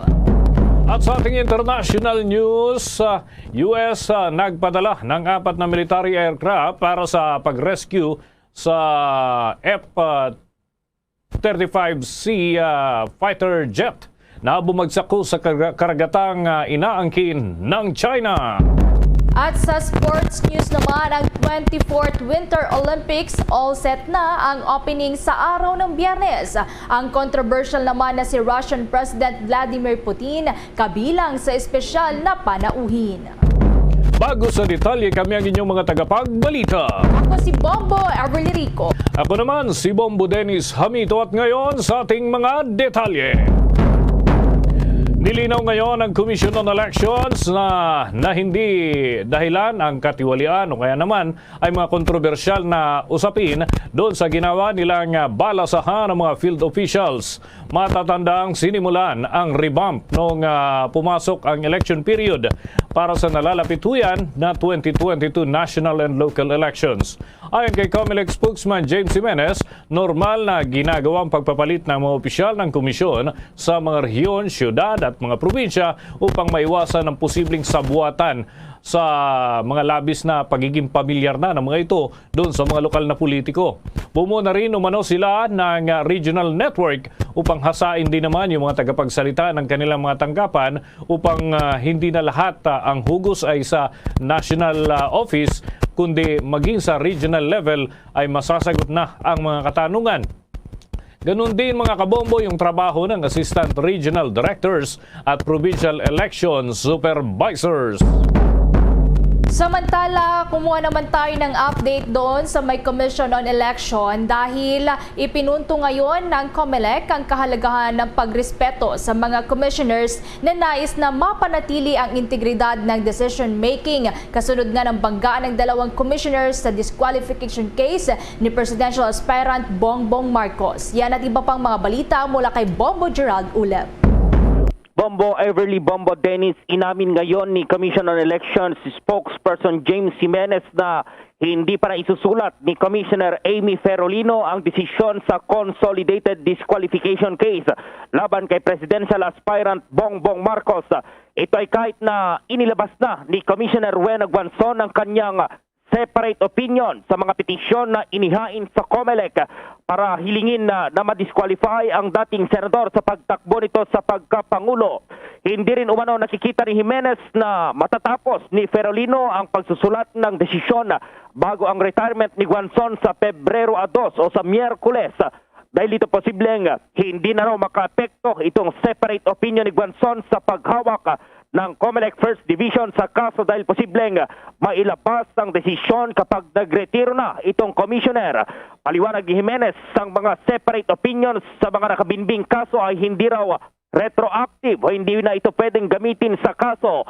Ang mga concurring or yung mga dissenting opinions ay hindi na rin daw bahagi ng kaso pero pwede itong gamiting basehan sa mga susunod na kahalintulad na kaso o pwedeng gawing jurisprudence. Narito pa ang paliwanag ni COMELEC spokesperson James Jimenez. Conventionally, what happens is that once the case is submitted for resolution, the case is discussed by all of the commissioners sitting in the division because obviously they have to come to some sort of agreement on what their respective positions will be. Now, normally, if it's a case like this, they will assign a ponencia, right? And then the ponencia will discuss the case with them. And if someone decides, no, I'm going to go another way, then they have the option to write a dissenting opinion. Normally, people who agree, commissioners who agree with the ponencia will not write a separate opinion, especially if they feel that the ponencia has adequately discussed the issues. But in some cases, if they feel like the discussion of the issues was something that they could add to or that they disagree with, they can then choose to concur in the result. Okay, this is what happened in the second division, kung saan nagkaroon tayo ng concurrence in the result, but there was one item in the discussion where the commissioners differed. But ultimately, it's the result that matters. So that's the procedure. Now, normally, you see the ponencia releasing the main decision first. No? The ponente releasing the ponencia, the main decision first. And then, with that main decision comes attached the separate, or the dissenting and the concurring opinions. Right? So yun yung standard na nangyayari when we resolve cases like this. Samantala, naniniwala naman si Jimenez na gusto nang tapusin ni Guanzon na itong naturang kaso sa kontekstong magre-retiro na ito at habang si Ferolino naman ay naiintindihan kung gaano raw ka-critical or kabigat ang kaso kaya hindi pa ito nakapagsulat ng desisyon. Kasabay nito sinabi ni Jimenez na mahalagang irespeto ang mga commissioners na nais lamang mapanatili naman ang integridad sa decision making. Muli ang tinig ni COMELEC spokesperson James Jimenez. I would just ask, of course, that when all is said and done, this is still a case that has to be decided by a cold and impartial judge, I think, and it would benefit everyone, the case included, if we were to make sure na yung mga magdidesisyon sa kasong to ay hindi na pe-pressure from either side. Yun kasi ang mahirap na mangyari na magdidesisyon kasi may pressure. Remember, palagi nating sinasabi ang standard dito is the cold neutrality of an impartial judge. Hindi paano ka magiging impartial kung nadadala ka sa pressure ng politika, di ba? And it's very important that we respect the commissioners who want to maintain that sort of integrity, no, in their decision making. Kanina nga ay inilabas ni Guanzon itong 24 pages na separate opinion at iginit nitong dapat ay ma-disqualify itong kampo or itong si dating Senator Bongbong Marcos dahil pa rin sa moral turpitude. Pero iginit naman ng abogado na ni Marcos na si Attorney Vic Rodriguez na hindi rin basehan itong moral turpitude para ma-disqualify ang isang kandidatong tumatakbo sa halalan. Bombo Dennis. Bombo Gerald, ang concern ko dito, wala bang mamamagitan man lang dyan sa mga opisyal ng Commission on Elections dito sa mga nagbabangayan ng mga commissioners. Knowing na magre-retire na itong si Commissioner Guanzon, pero mukhang nagkaroon ng lamat sa pagitan nila ni Commissioner Ferolino, Bombo Gerald. Ang ginawa dati ni Commissioner Ferolino ay sumulat siya kay COMELEC Chairman Sheriff Abbas. Ganon din yung ginawa kanina ni COMELEC Commissioner Rueno Guanzon. Dumulog din siya kay COMELEC itong kanilang chief na si Abbas. Kaya mistulang itong chairman ngayon ng COMELEC yung namamagitan, pero alam naman natin yung personalidad, Bombo Dennis, ni COMELEC Chair Abbas na tahimik lang kasi ito, hindi masyadong nagpapa-interview. So malamang itong chairman ng COMELEC yung namamagitan sa ngayon at hintay natin dahil nakatakdang pangalanan nga ngayong araw ni Commissioner Guanzon itong sinasabi niyang senador na nasa likod ng pagharang at pag-delay dito sa pagpapalabas ng desisyon ng kanilang division kaugnay pa rin dito sa consolidated na kaso na nakabinbin ngayon dito pa rin sa First Division ng COMELEC, Bombo din. Okay. Itong si Commissioner Guanzon, magre-retiro na pala ito ngayong week, Bombo Gerald. Ano ba ang proseso pagka magre-retiro ang isang commissioner? May seremonya pa ba yan na antabayanan tayo?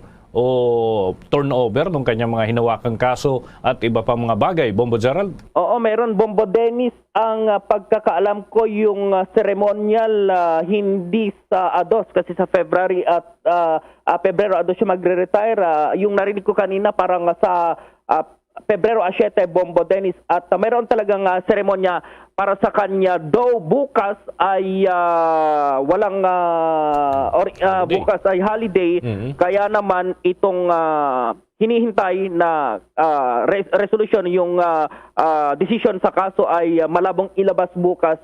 Sa ADOS naman, ayan yung retirement niya. Hintayin natin, Bombo Dennis, kasi hindi pa malinaw kung yung February 2 ay papasok pa sa kanyang opisina itong si Commissioner Rueno Guanzon, or hintayin na lamang niya yung seremonya para sa kanyang formal na pagre-retiro bilang commissioner ng Commission on Elections, Bombo Dennis. Okay, with that, maraming salamat, Bombo Gerald.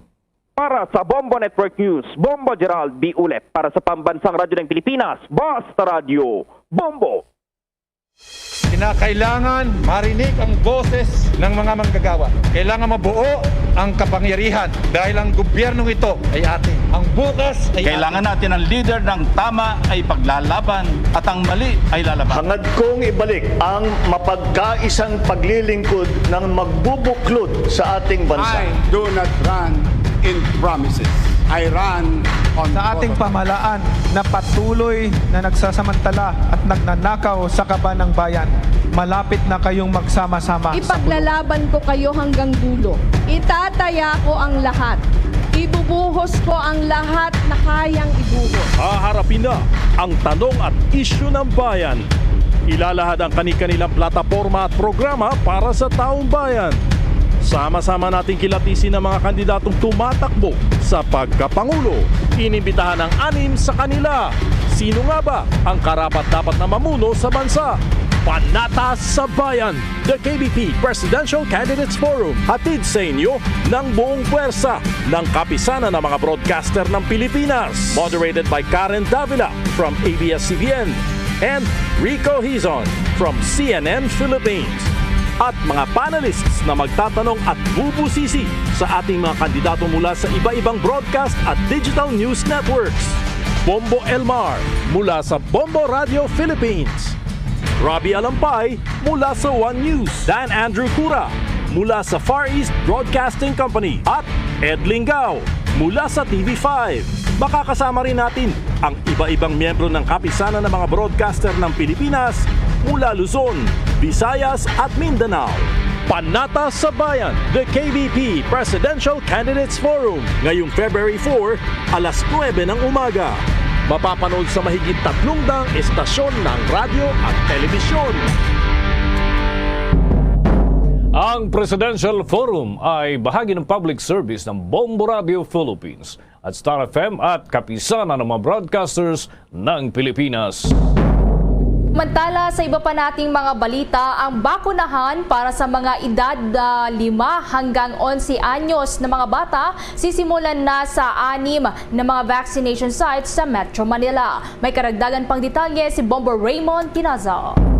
Bombo Ever, Bombo Dennis, 6 na vaccination sites ang ilulunsad ang pagpapakuna sa mga batang edad 5 hanggang 11 taong gulang sa Biyernes, February 4. Sinabi ni Acting Presidential Spokesman Cabinet Secretary Carlo Nograles na kabilang sa mga lugar na ito ang Philippine Heart Center, Philippine Children's Medical Center, National Children's Hospital, Manila Zoo, Sky Dome sa SM North EDSA at Philippine Oil Gym sa San Juan City. Ayon kay Nograles, mahalagang mapakunahan na ang mga bata bilang paghahanda sa pagbabalik ng face-to-face classes.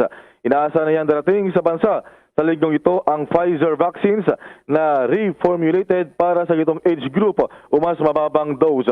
Sa ngayon ay nasa 168,365 ng mga bata edad 5 hanggang 11 ang nairehistro na ng kanilang mga magulang sa kanilang mga lokal na pamahalaan para mapakunahan. Samantala, para naman sa mga kabataan 12 taong gulang hanggang 17 gulang, sinabi ni Nograles na umaabot na sa 7.5 billion sa mga ito o 59% ang fully vaccinated na hanggang nitong January 28, 2022. Na ito bang bahagi ng pahayag ni Secretary Nograles. Inaasahan din ang pagdating ngayong linggo ng Pfizer COVID-19 vaccines na binili ng ating pamahalaan. Dahil ito ay reformulated, ito ay sadyang binili upang eksklusibong gamitin para sa pagbabakuna ng mga bata na nasa edad 5 hanggang 11 taong gulang lamang. Sa Biyernes at 4 ng Pebrero, ang schedule po ng vaccination rollout para sa age group na ito. Sabay-sabay itong isasagawa sa Philippine Heart Center, Philippine Children's Medical Center Hospital, Manila Zoo, SM North EDSA Sky Dome, and Phil Oil Gym sa lungsod ng San Juan. Mahalaga po ito sa ating paghahanda sa muling pagbabalik ng face-to-face classes, pisikal na balik eskwela. Ang Secretary Nograles. Para sa Bombo Network News, Bombo Raymond Tinaza nagulat para sa pambansang radyo ng Pilipinas, Basta Radyo, Bombo! Standby ang ating mga Bombo News team na nakakalat ho dito sa Metro Manila. Mamaya ho, may mga update tayo kung paano isasagawa itong selebrasyon ng Chinese New Year, knowing na may mga alert status pa rin ho na nakataas, ano? At mamaya ho yan ang tabayanan dito sa ating pagpapatuloy. Sa iba pang balita, naibalik na ang supply ng kuryente sa 110 mga barangay. Yan ho ay mula sa kabuuan 500 ng mga barangay dun sa Southern Leyte matapos yung higit isang buwan na power outage dahil na rin sa pananalasa ng bagyong Odette. Batay nga sa ulat ng Southern Leyte Electric Cooperative, aabot ho sa 36,016 na kabahayan at mga establishmento ang nasuplayan na ng kuryente mula ho sa naitalang 105,787 ng mga apektadong consumers sa naturang probinsya. Katumbas ho ito ng 34.05% ng kada consumer habang nasa 21.87% naman sa mga barangay na bahagyang naibalik na ho yung supply ng kuryente, kaugnay pa rin ng patuloy na effort ng ating mga otoridad hinggil ho dito sa pag-restore ng power supply at gayon din yung iba pang mga lugar dyan ho sa central at southern portion ng Leyte at yun din ho Caraga region ay naibalik na yung karamihan dyan sa yung mga supply ng kuryente ho sa kanila ay naibalik na sa normal, pati na yung nasa Central Visayas ay ganun din ang naging sitwasyon at tutulungan ang mga electric cooperatives na sila ho ay mag-implement ng mga panuntunan sa restoration ng power supply. Samantala, mga kabombo, kuha muna tayo ng update dun sa mga preparasyon dito ho sa pagsalubong sa Chinese New Year. Ano kaya mga paghahanda dyan? Dahil may mga bawal pa rin, restricted pa rin ho sa ilang mga aktibidad. Ano kaya ang gagawin ng mga organizer dito? Alamin natin yan sa report ni Bombo Marlene Padiernos. Bombo Dennis o Bombo Ever, kasabay nga ng pagpasok ng unang araw ng buwan ng Pebrero ay ang selebrasyon ng Chinese New Year para sa mga kababayan nating Chinese-Filipino o mga Chinoy. Pero hindi tulad noong mga nakaraang taon, ang tradisyonal na makulay, maingay at engrandeng pagdiriwang nito ay muling ipagpapaliban sa ikalawang pagkakataon ngayong taon nang dahil pa rin sa kasalukuyang pandemya na kinakaharap ng ating bansa. Sa pag-iikot ng Bombo Radio Philippines ay tahimik ang naabutan naming Binondo, Manila o mas kilala din bilang Chinatown. Ito ay dahil mas minabuti ng mga residente dito na magdiwang ng Chinese New Year sa kanilang mga tahanan. Paliwanag ni Barangay 291 Chairman Hasmin Escota, ipinagbabawal kasi ang pisikal na pagdiriwang at mass gathering ngayong panahon ng pandemya alinsunod sa inilabas na executive order ni Manila Mayor Isko Moreno hinggil dito. Kaugnay niyan ay pakinggan natin ang bahagi ng pahayag ni Barangay Chairman Hasmin Escota. Sa ngayon po kasi, meron po tayong binabasi Mayor Isko Moreno Executive Order number 11 po na bawal po muna mag-celebrate ang Chinese New Year dahil nga po nasa pandemic po tayo ngayon. At saka alert level 3 pa rin po kasi tayo, hindi pa po talaga pwedeng munang magkaroon ng mass gathering katulad po una yung Nazareno, di ba, pinagbawal po. Pangalawa, yung Santo Niño. Ngayon pong Chinese New Year po ay pinagbabawal rin po. Dala po ng banta ng Omicron variant natin ngayong pandemic na to. Bale, nung pre-pandemic period po, tapos ngayong panahon na to, ano po yung pinagkaiba? Sa totoo lang po, during wala pang pandemic, napakasaya po ng celebration ng Chinese New Year po. Meron po tayong parada, lahat po ng mga barangay dito, nagkakaroon po kami ng mga parada. Tapos po, pagdating po ng Bispiras, maririnig nyo po maraming mga paputok. Tapos meron po mga live band sa bawat street para salubungin po ang Chinese New Year. Tapos at the same time, mismong New Year na po, magkakaroon kami ng parada dito at nagbibigay sila ng mga yung mga candy para sa mga bata. Ang saya-saya po talaga kasi makikita mo yung mga iba't ibang dragon. Tapos nagkakaroon din po ng mga dragon dance. Bawat pong iskinita dito, lalo yung mga Chinese sa aming area, pinupuntahan po talaga. Ganon sila kasaya po. Until ngayon po, hindi na ganong, dahil pangalawang Chinese New Year na po to, na medyo hindi po ganong kasaya. Pero at least po, nasa panatag po tayo, hindi tayo magkakaroon ng banta ng virus na kumakalat sa atin ngayong pandemic na to. Ngayon, ma'am, napansin ko may mga monitoring po tayo sa... Yes po. Ano po yung mga na-monitor ninyo? Kaugnay dito po sa kapamilabatan natin ng Chinese New Year po. Kasi po, inalo namin na bawal po kasing dragon dance. Kasi nga, marami po ako dito mga business establishment na may mga dragon.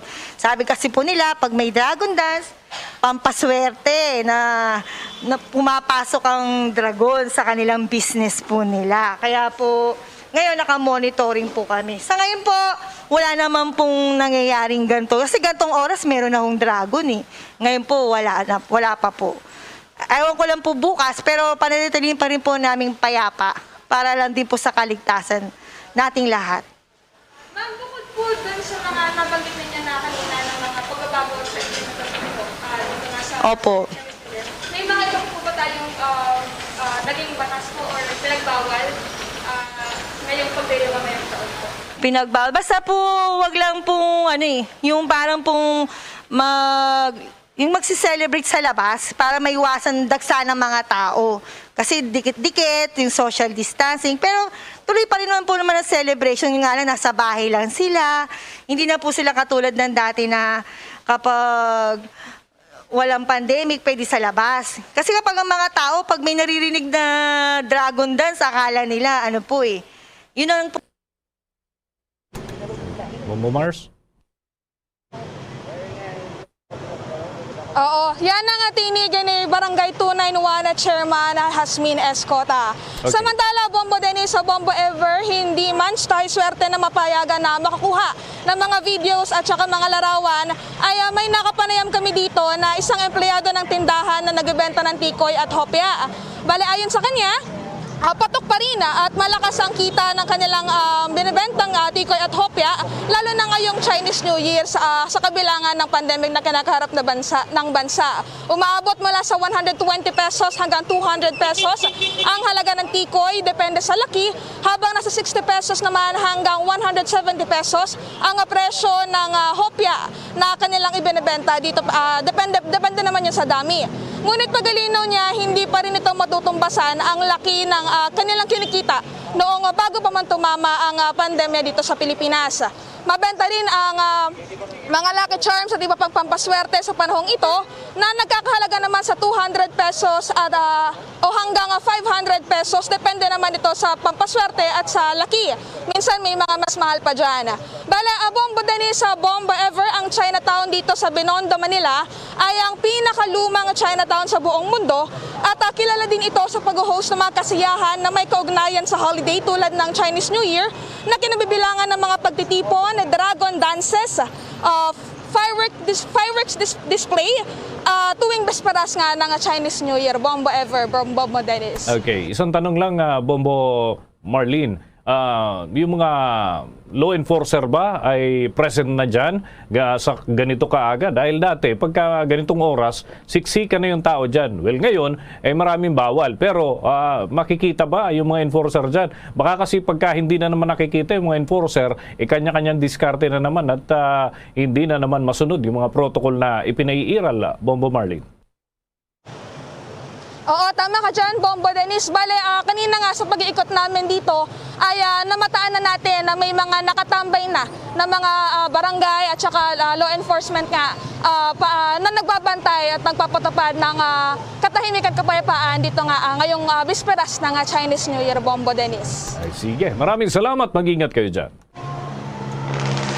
Maraming salamat, Kong Hei Fat Choi mula dito sa bahagi ng Binondo, Maynila. Ako po si Bombo Marlene Padiernos, nag-uulat para sa Pambansang Radyo ng Pilipinas, Basta Radio, Bombo!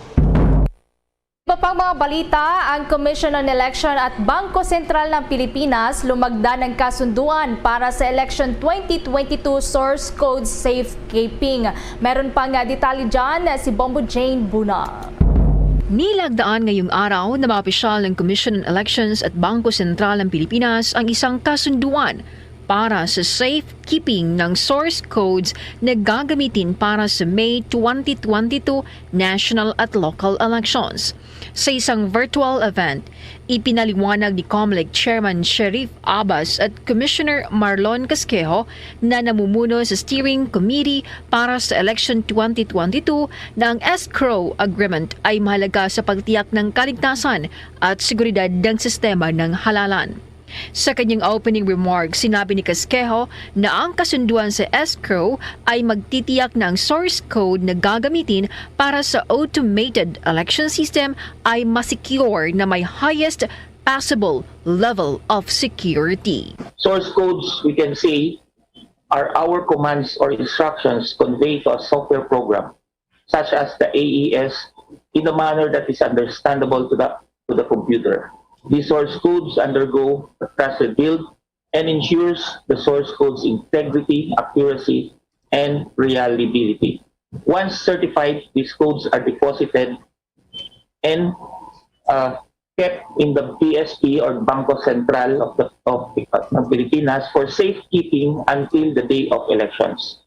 It is for this reason that the Commission on Election is once again in cooperation with one of its most trusted partners, the Bangko Sentral ng Pilipinas, for the 5th time now in order to secure the AES source codes to be used for the 2022 national and local elections. With the BSP and the COMELEC working hand in hand, it is without doubt that the credibility and security of the 2022 national and local elections are maintained and will never be compromised. Ang source code ay ang mga commands or instruction na ipinarating sa isang software program tulad ng automated election system sa paraang naintindihan ng computer. Ang mga source code na ito ay sumailalim sa mga trusted build upang matiyak ang integridad, accuracy at reliability. Noong January 13, nagsagawa ang COMELEC ng second trusted build para iwasto ang mga isyo sa dalawang software component ng automated election system na natagpuan noong mock elections sa buwan ng Disyembre. Samantala, tiniyak naman ni BSP Governor Benjamin Diokno sa publiko na ang mga source code ay itatago sa isang vault na may multi-security system. Mula noong 2010, sinabi ni Diokno na ang BSP ay katuwang na ng COMELEC para sa pag-iingat ng source code ayon sa mandato ng Republic Act 9369. Under Republic Act number 9369, to ensure free, orderly, honest, peaceful, credible, and informed elections, COMELEC is mandated to place in escrow the source codes to BSP for safekeeping. In the 2010, 2013, 2016, and 2019 elections, all source codes were deposited in the BSP's vault. BSP guarantees that the vault assigned to COMELEC is secured by a series of metal locks and combination codes, and the keys to the metal locks as well as the combination codes are under the sole custody of COMELEC officials, to ensure that the source code will not be tampered by anyone and will remain unaltered, thus preserving the legitimacy of the elections. Now for the forthcoming May 9th, 2022 national and local elections. By virtue of the provisions of the escrow agreement, COMELEC is duty-bound anew to deposit the 2022 automated election system source codes with BSP. And BSP is willing and ready to accept such deposit as its escrow agent. Ang mga pangunahing lumagda sa escrow agreement ay sina Abbas at Diokno. Ang virtual signing ng kasunduan ay dinaluhan ni COMELEC Executive Director Bartolome Sena Cruz, COMELEC spokesperson James Jimenez, Attorney John Rex Lodianco mula sa COMELEC Law Department, gayon din sina Assistant Governor Elmore Capule at Director Rosabel Guerrero mula sa Bangko Sentral ng Pilipinas. Para sa Bombo Network News, ito si Bombo, Jane Buna nag-uulat para sa Pambansang Radyo ng Pilipinas, Basta Radio. Bombo! Abangan mamaya mga kabombo sa entertainment news. Yung investigasyon daw ng New York Police kaugnay ho sa umano'y pagtalon-patay ng 2019 Miss USA sa 29th floor ng tinutuluyan ho nitong kondominyo nagpapatuloy. Yan at iba pang mga balita susunod na. Guys, it's me, Donnie. Wacko Donnie. Huwag niyo na tanong kung bakit. Basta try niyo na ang Dunkin' Wacko Bucket. That's 15 Choco Wacko Munchkins with 10 Premium and 15 Classic Munchkins for $3.49. At may dozen Classics with Mini Wacko Bucket din for $2.99. Wacko sa Choco Wacko? Mag Dunkin' Wacko Bucket like me. Wacko Donnie, Dunkin' Donnie. See posters for details. Promo runs from December 28 to January 31, 2022. Per DTI Fair Trade Permit Number FTEB 131128 Series of 2021. At ngayon, sa pagpapatuloy ng iba pang pangunahing mga balita. Nagbabala ang Department of Interior and Local Government o DILG sa mabigat na kaparusahan para sa mga political aspirants at kanilang mga supporters na mapapatunayang lumabag sa mandated campaign rules para sa 2022 national at local election. Paliwanag ni DILG Undersecretary Jonathan Malaya, ang mga penalties na ipapataw para sa paglabag sa pangangampanya ay depende sa nature ng kanilang nalabag, salig na rin sa Commission on Elections Resolution 10732. Anya may karampatang penalty na pagkakakulong ng hindi bababa sa 1 taon at hindi lalagpas sa mahigit 6 na taon at hindi rin gagarantihan ng karapatan para sa provision kapag nalabag ang nakapaloob sa Section 87 ng naturang resolution. Hinggil ito sa pagsasagawa ng rallies, pagpupulong o political activities o ang Section 88 na pahinggil naman sa public rallies o Section 89 na may kaugnayan sa pamamahagi ng mga pagkain at tubig.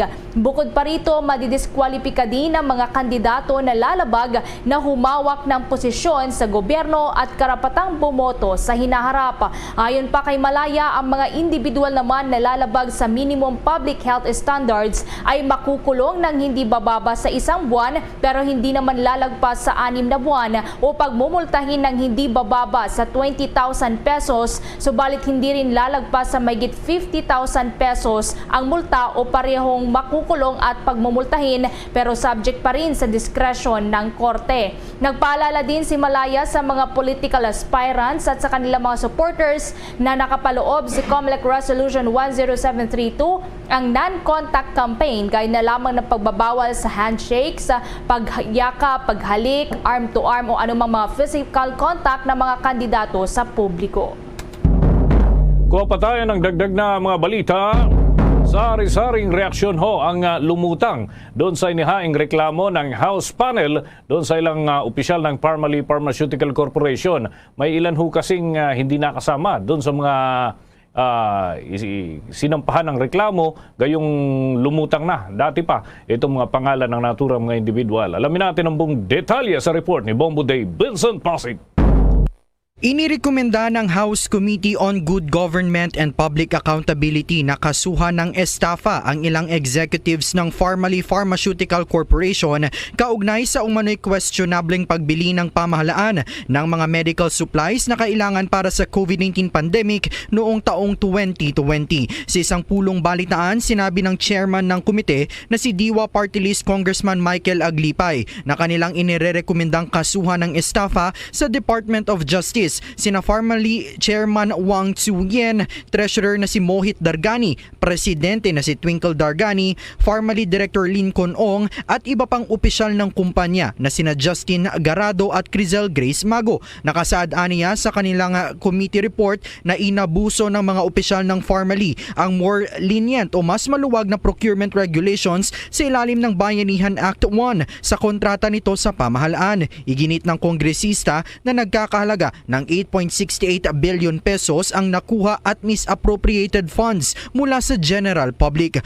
Ang mga angkaso na ito ay masasabi rin aniyang compliant sa element ng syndicated estafa kung saan dapat nasa 5 katao ang siyang involved. Nakita rin aniya nila na extremely deficient ang requirement na ibinigay naman ng Government Procurement Policy Board sa mga suppliers sa ilalim ng Emergency Procurement ng Bayanihan Act 1. Pinakakasuhan din ng komite ng kaukulang kaso ang mga dating executives ng Department of Budget and Management Procurement Service na sina George Mendoza at Mervin Ayan Tangkitik. Nauna nang inamin ni Mendoza at Tangkitik na pinirmahan umano ang mga inspection reports kahit pa ang COVID-19 suppliers ay nasa China pa at hindi pa naman natitingnan ng mga otoridad. Samantala, hindi naman kasama sa mga kinasuhan sina dating Presidential Economic Advisor Michael Young at dating Executive Director PSDBM na si Christopher Lau dahil sa kakulangan naman ng mga nalikom na ebidensya. The act of Parmalee officials and employees in soliciting supply contracts from the government despite full knowledge that it was grossly unqualified to do so and tantamount to fraudulent misrepresentation resulting in damage and disadvantage to the government.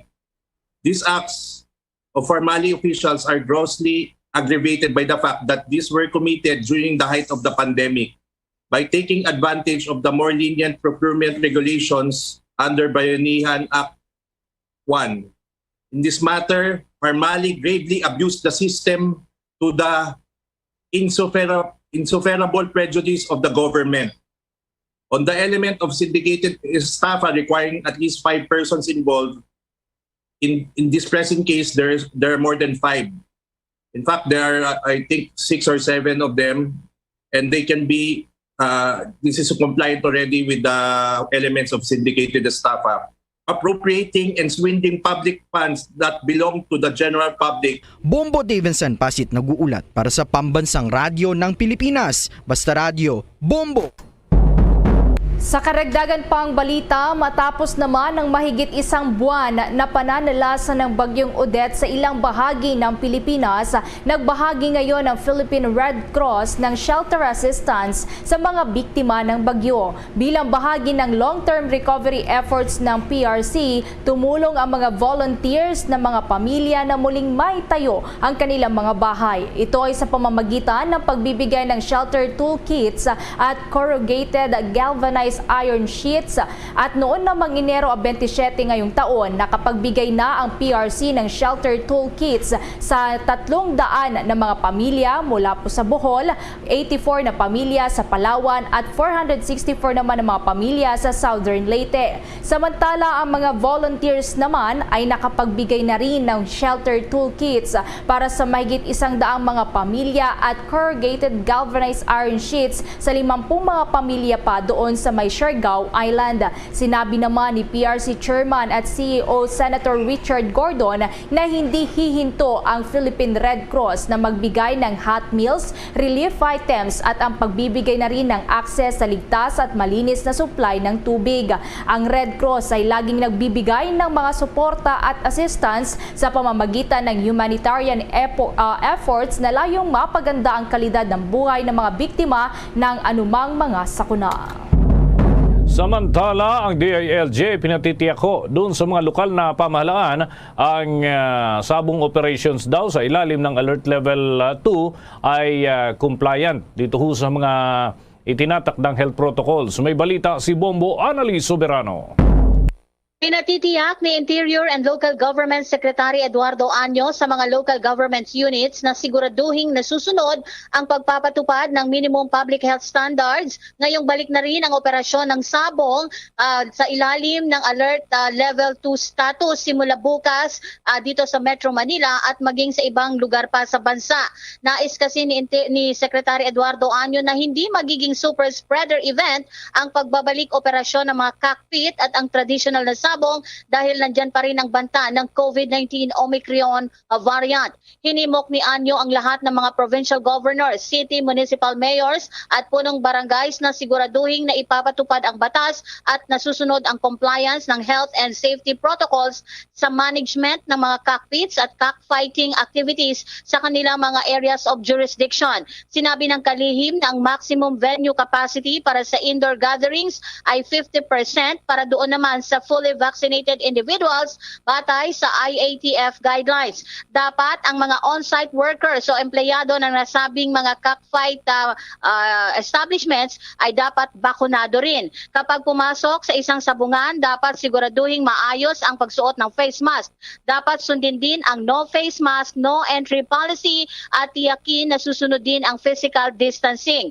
Inihayag pa ni Anyo, mahigpit ding itong imomonitor ng mga miyembro ng PNP ang mga sabungan. Kapag nahuling lumabag ang isang sabungan, agad ito ipapasara at mahaharap sa kaso ang may-ari at ang iba pang mga personnel. Bombo Annalise Montaño Soberano nag-uulat para sa Pambansang Radyo ng Pilipinas. Basta Radio, Bombo! Samantala pa, pansamantala namang magsasara ang ilang local lenders sa Pilipinas kasabay ng pagdiriwang ng Chinese New Year holiday bukas, Pebrero 1, subalit ilang mga branches naman ang mananatili ang operasyon para maserbisyohan ang kanilang mga kliyente. Ilan sa mga bangko nga inanunsyo ang kanilang schedule sa naturang petsa ay ang Banco de Oro Unibank na magbubukas hanggang alas 2 lamang ng hapon, habang ang kanilang online services naman ay mananatiling operational. Ang Metropolitan Bank and Trust Company naman o Metrobank, ilang sa mga branches nito ang magsasara, habang ang iba naman ay magbabawas ng banking hours. Sa Security Bank Corporation naman, lahat ng branches nito ay magsasara. Inaabisuhan ang mga kliyente ng naturang bangko na tumawag sa customer service hotline o bisitahin ang kanilang social media accounts para sa kanilang mga concerns. Nauna na ngang inihayag ng Department of Labor and Employment o DOLE na ang mga mga empleyado na papasok sa kanilang trabaho sa special non-working days sa buwan ng Pebrero ay entitled na makatanggap ng kanilang premier pay.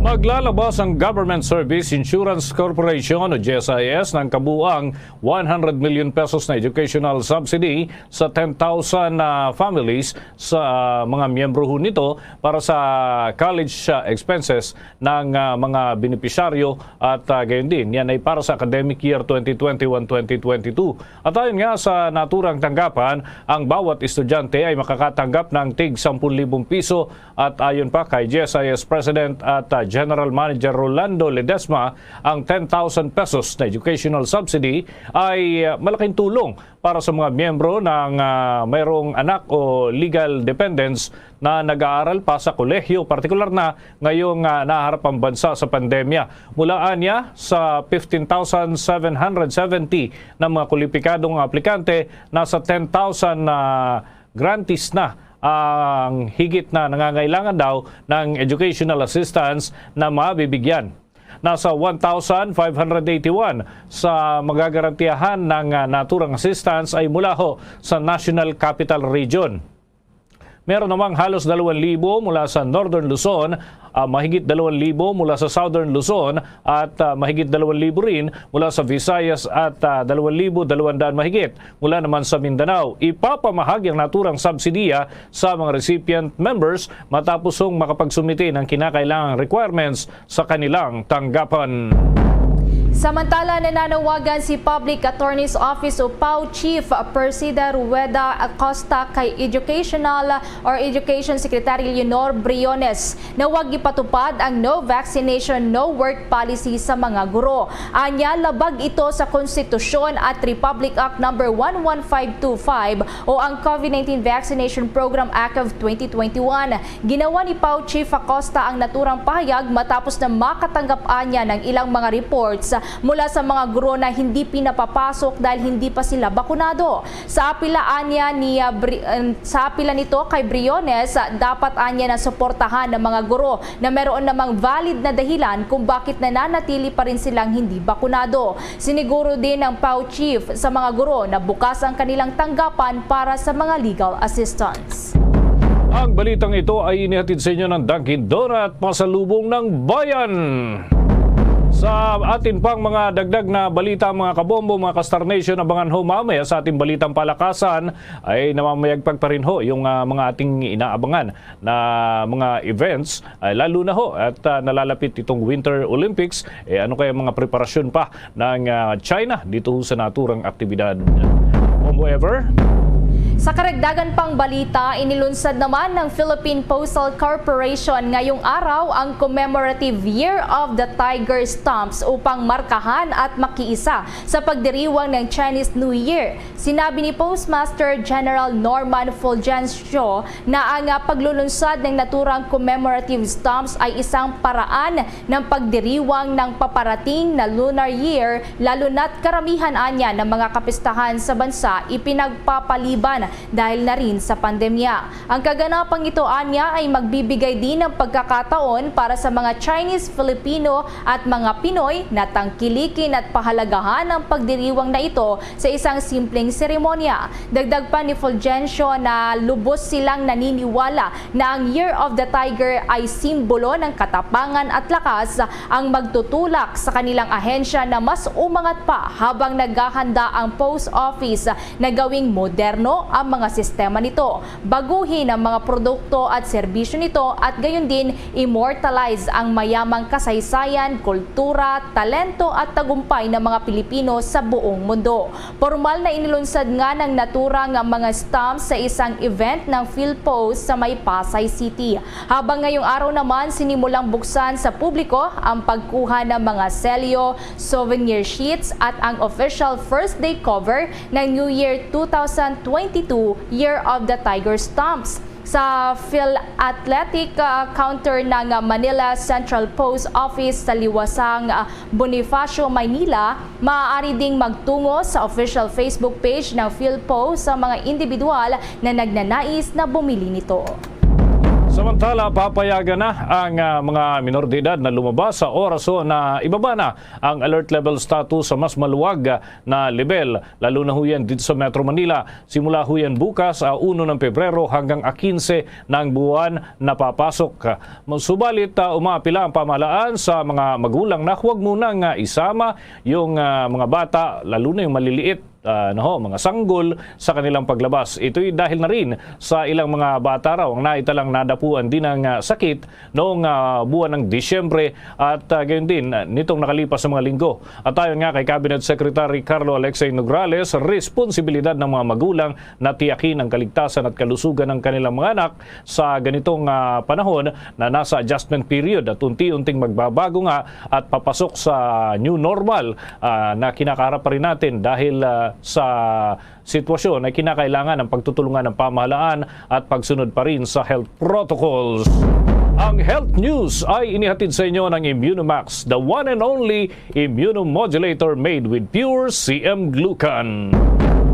Naaresto naman ng Bureau of Immigration o BI ang isang negosyanteng Pakistani tourist na umano'y nag-ooperate ng isang retail shop sa bansa nang walang kaukulang business permits. Sa report kay BI Commissioner Jaime Morente, sinabi ni BI ng kanyang isa sa mga personnel ng BI Intelligence Chief Fortunato Manahan Jr. na naaresto ang isang surplus shop owner na si Nasir Khan sa Apopong General Santos City na mayroon lamang tourist visa. Napag-alaman sa kanyang record na ang kanyang hawak na working visa pala ay expired na noon pang Hunyo ng nakalipas na taon. Subalit patuloy pa rin ang pananatili nito sa bansa sa ilalim ng tourist visa. Ayon kay Morente, hindi pinapayagan ng mga dayuhan na magsagawa ng commercial activities sa bansa nang walang maayos na visa. May tuturing anyang paglabag ito sa Philippine Immigration Act of 1940 at grounds din ito para sa deportation at blacklisting. Mananatili si Khan sa warden facility ng Bureau of Immigration sa Bikutan, Taguig habang pinoproseso ang deportation ng naturang banyaga. Dadako na tayo sa ating mga ulat mula sa mga lalawigan. Unahin ko dyan sa bahagi po ng Davao sapagkat meron ho dyang nagsabi na may bitbit siyang pampasabog. Ano kaya nangyari dito? Dahil kabawal-bawalan ho yan na kayo ay magdideklara na may pampasabog kahit ito man ay isang biro. May balita ang Star FM Davao. Bagsak kulungan ngayon ang isang telecom technician matapos inaresto sa pagbabanta nito pagpapasabog ng granada sa mga otoridad sa isang Task Force Davao Sirawan checkpoint sa lungsod ng Davao. Kinilala ang suspect na si Eric Dake, 42 anyos, na residente ng Valencia, Bukidnon. Ayon kay Task Force Davao spokesperson Captain John Louis Di Maala na habang papasok sa lungsod ang suspect sakay ng kanyang minamanehong bongo truck sa nasabing checkpoint, biglang nagsabi ang suspect na meron umano siyang dalang granada at agad tinanong nito ang mga otoridad kung saan ba nila nais ipasabog ang nasabing bomba. Matapos nito ay dali-daling dinakip ang suspect at sa ngayon ay isasampahan ng kasong paglabag sa Presidential Decree 1727 o ang malicious dissemination of false information of the willful making of any threat concerning bombs, explosives, or any similar device or means of destruction. Mula rito sa 96.3 Star FM Davao para sa Bombo Network News, Star DJ Tony nag-uulat para sa Pambansang Radyo ng Pilipinas, Basta Radyo, Bombo!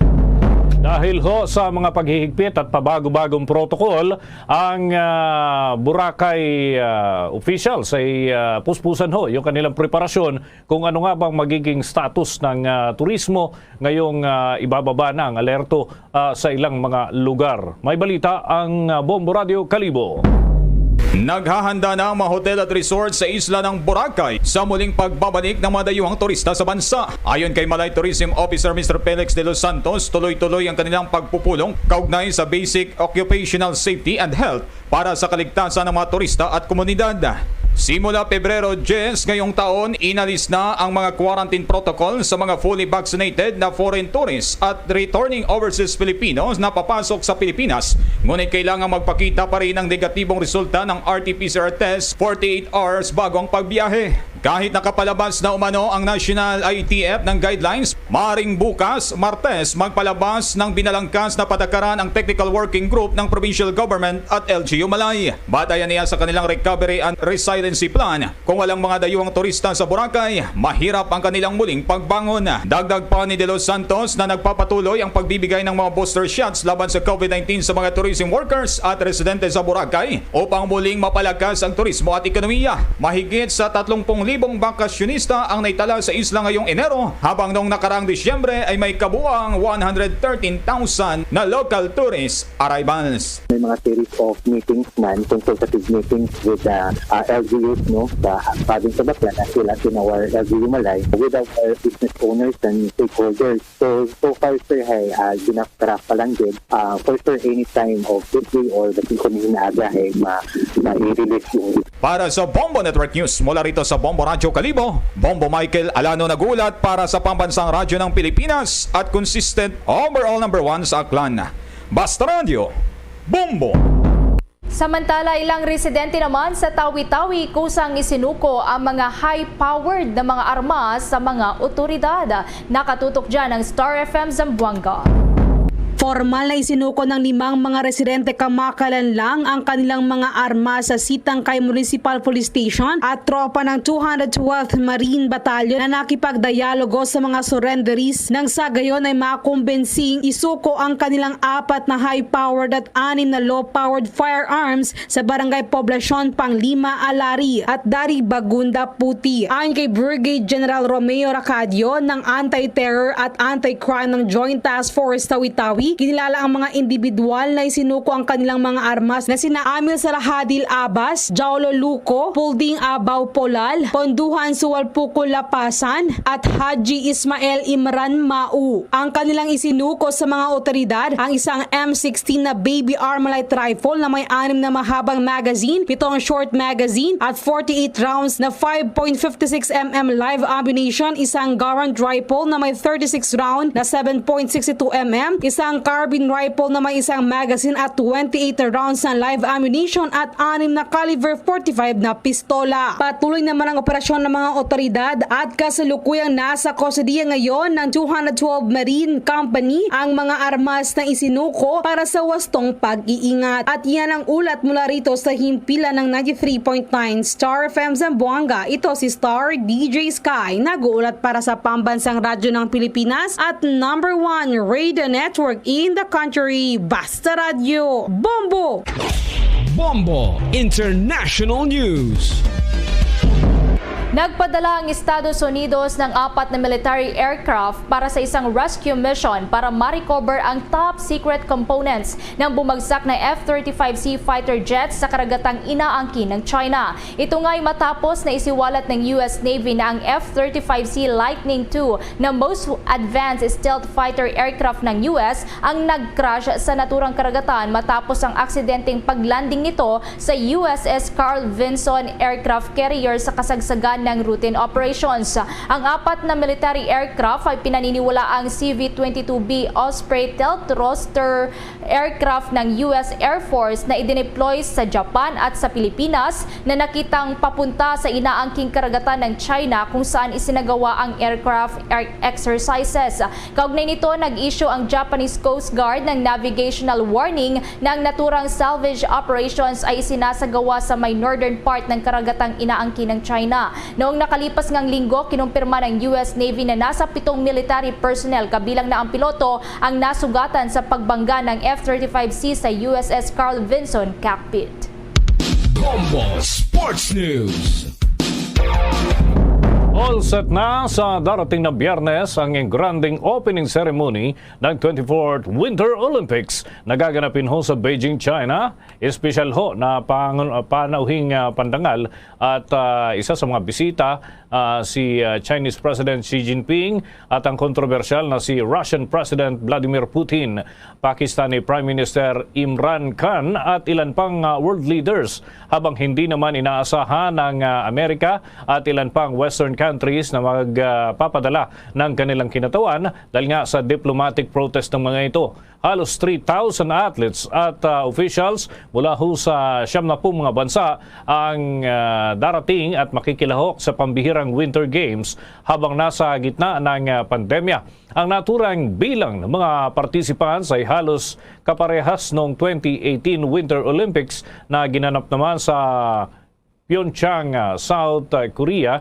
Ang mga atleta at gayon din yung coaches, trainers at journalists at iba pang mga opisyal ay naasahan din na isa sa ilalim sa pinakamahigpit na surveillance upang maiwasan ho ang hawaan ng virus dala pa rin ng COVID-19. Papatayan ng dagdag na balitang palakasan. Pagbati ay buhos ngayon doon sa isang Pinay matapos yung pagpasok ng kanyang nagawa sa Guinness World Record. Ginawad ho ito sa kanya dahil sa sinalihan niyang obstacle course relay. At may balita ang Star FM Baguio. Nabigyan ng pagkilala mula sa Guinness World Records ang Pinay Obstacle Course Racing medalist na si Silami Apolistar Gutang matapos nga nitong lumahok sa world's highest altitude obstacle race na ginanap sa Mount Kilimanjaro sa Tanzania. Sa exclusive interview ng Star FM Baguio sa atleta, labis ang pasasalamat nito sa pagkilalang natanggap at inamin rin nito na kahit na mas mahirap ang kanilang sinalihang kompetisyon kumpara sa kanilang pagsasanay, ay kanilang tiniis ang hirap sa karera dahil nais raw talaga nilang makuha ang nasabing world record. Before kami nag-sign up, yun na yung target na mag-create ng record. Talagang in-endure lang namin yung hirap, baon namin, yung teamwork, and then yung tiwala sa isa't isa. It is fulfilling. Nakaka-satisfy as an athlete, especially as a woman. Mas na-inspire ako to do more, to do good. Masayang isipin na kaya ko palang gawin to. Tinig ng obstacle course racer na si Silami Apolistar Gutang sa panayam ng Star FM Baguio. Samantala, didepensahan ng Pilipinas Obstacle Sports Federation ang kanilang titulo sa nalalapit na OCR World Championships na gaganapin sa Morocco sa Agosto at Mount Everest sa Nobyembre. Balita mula sa 89.5 Star FM Baguio para sa Bombo Network News. Star DJ Simon nag-uulat para sa pambansang radyo ng Pilipinas. Basta Radyo. Bombo! Bombo Entertainment News. Bombo Entertainment News. Kumuha naman tayo ng update sa sinasagawa ngayong investigasyon ng New York Police kaugnay sa umano'y pagtalon patay ng 2019 Miss USA sa ika-29 na palabag ng kanyang tinutuluyang condominium. May chika pa si Bombones kay Abiab Mercado. Hinihintay pa ng mga otoridad sa New York ang opisyal na ilalagay ng medical examiner sa death certificate ni 2019 Miss USA Chesley Christ. Ito'y bagamat lumalabas sa inisyal na investigasyon ng New York Police Department na nag-suicide si Chess matapos tumalon sa 29th floor ng tinutuluyan niyang luxury 60-story Orion condominium. Sa mga oras na ito ay alas 6 pa lamang ng January 31 sa New York at January 30 ng umaga na matagpuan ang bangkay ng 30-year-old beauty queen, lawyer at host. Una nang nanguna sa pagluluksa ang mundo ng global pageant matapos ng insidente kung saan kabilang sa mga nagpahayag ng pagkashock at panghihinayang ay ang mga Pinay na sina 2015 Miss Universe Pia Wurtzbach at 2018 Miss Universe Catriona Gray. Kasabay ng pagbahagi ni Kat sa contact number ng National Suicide Prevention Lifeline, muli ring naungkat sa online world ang kahalagahan ng mental health kaya hindi umano dapat binabaliwala kahit ang mga unang senyales ng depresyon. Nabatid na walang nabanggit si Chess sa motibo ng pagpapakamatay pero sa huling IG post kung saan siya ay nakasuot ng kulay itim, mapapansin ang pahiwatig ng pamamaalam nito sa caption na "May this day bring you rest and peace." Sina Kat at Chess ay naging magka-housemate sa New York apartment habang huli nitong public appearance ay nitong 2021 Miss Universe coronation sa Israel kung saan pambato ng bansa ang Cebuana beauty na si Beatrice Gomez. Yan ang latest chika. Ito si Bonbon Nes kaya Biab Mercado nag-uulat para sa pambansang radyo ng Pilipinas. Basta Radyo. Bombo! Bombo Foreign Exchange Update. Bahagyan lumakas ang halaga ng piso kontra sa foreign currencies na ito lang 51 pesos 27 centavos katumbas ng isang US dollar. Singaporean dollar 37 pesos 84 centavos at ang Hong Kong dollar 6 pesos 58 centavos. Euro 57 pesos 15 centavos at Saudi Arabian Rial 13 pesos and 66 centavos batay sa data ng Bangko Sentral ng Pilipinas. The Bombo Foreign Exchange Rate Update is brought to you by Queen City Development Bank. Bago po tayo magtapos, inaanyayahan po namin kayo para sa sama-samang panalangin. Narito po ang Orasio Imperata. Merciful and compassionate Father, we come to you in our need to seek your protection against the COVID-19 virus that has disturbed and even claimed lives. We ask you now to look upon us with love and by your healing hand. Dispel the fear and sickness and death. Restore our hope and strengthen our faith. We pray that you guide the people tasked to find cures for this disease and to stem its transmission. We thank you for the vaccines developed made possible by your guiding hands. Bless our efforts to use these vaccines to end the pandemic in our country. We pray for our health workers that they may minister to the sick with competence and compassion. Grant them health in mind and body, strength in their commitment, protection from the disease. We pray for those afflicted. May they be restored to health. Protect those who care for them. Grant eternal rest to those who have died. Give us a grace in these trying times to work for the good of all and to help those in need. May our concern and compassion for each other see us through this crisis and lead us to conversion and holiness. Grant all these through our Lord Jesus Christ, your Son, who lives and reigns with you in the unity of the Holy Spirit, God, forever and ever. Amen. At mula po sa Bombo News Center Makati, kami ang inyong mga naging tagapagbalita. Si Bombo Everly Rico. Ako naman si Bombo Dennis Hamito para sa Pambansang Radyo ng Pilipinas, Basta Radio. Bombo! At sumainyo ang kalipunan ng maiinit at pangunahing mga balita sa Bombo Network News. Hatid sa inyo ng Pambansang Radyo ng Pilipinas, Bombo Radio Philippines. Pa Radio Bombo!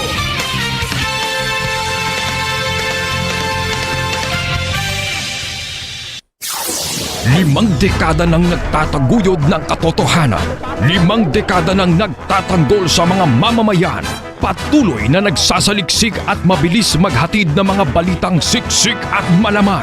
Patuloy na nangunguna sa mga issue, drama, promo at serbisyo publiko. Ito ang Bombo Radyo Bacolod, ang pambansang radyo ng Pilipinas. Pa Radio Bombo! Bombo Radyo Bacolod.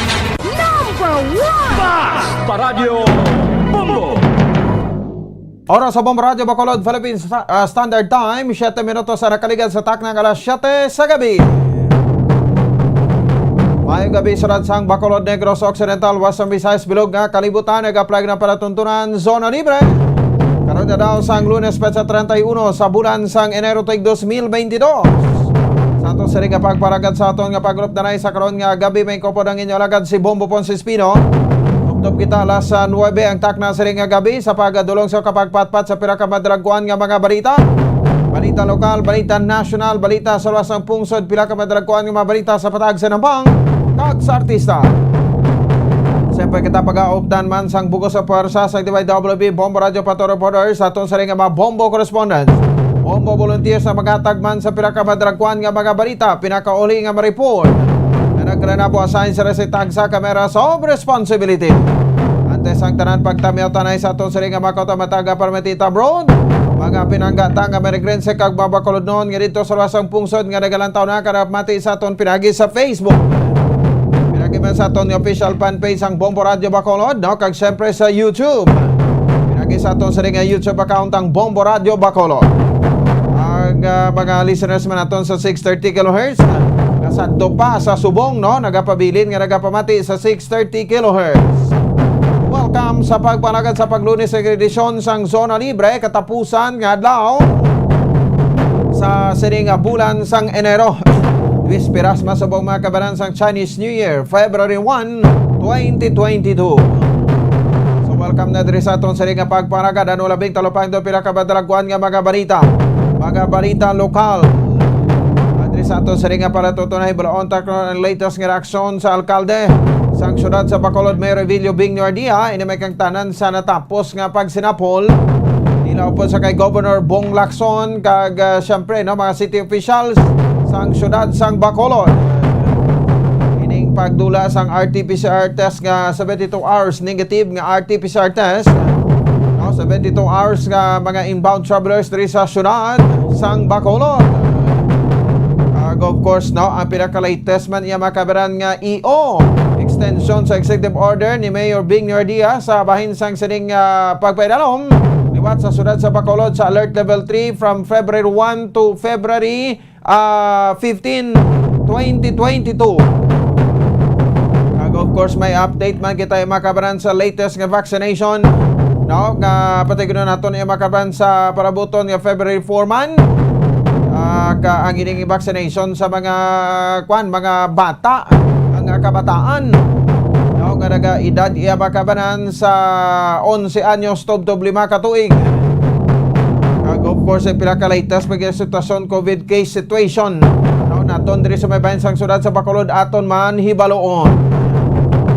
Diri sa aton sa riga para tuntunan iya makabanan sa aton sa riga pangalaga. Samtang duga pa sa diri nga mga balita kag mga impormasyon. Report karon ni Bomboan si Dolsorilla interview sa kay anay councilor si Sar Distrito. Ini matapos na nagreklamo sa pagpabaklas kuno sang iyang mga tarpaulins. Kag tarpaulin man sang asenso, grupo asenso. Sa City Heights nga tiga pamutang di makabanan, no, nga konsidente may kadelikaduhan, no, kay basi magkalahrog pa asa ka magdagdag na karon ti sinong basulon tas na, ti siyempre ang City Legal Office nag-regulate malang sang insakto kag santo sa kasuguan iya makabanan. Kag siyempre may reaksyon man diri ang aton nga tagpamuno sa Task Force Disiplina, Mr. Taba Jolingo. Pero kung may tiyempo kita, basi papasabata man si Attorney Joselito Bayatan, ato sa ring City Legal Officer sa pagpatpat sa mga legalities. Asang sining mga tarpaulins, way kita gabawal, way ginabawal subong mga tarpaulins, ha?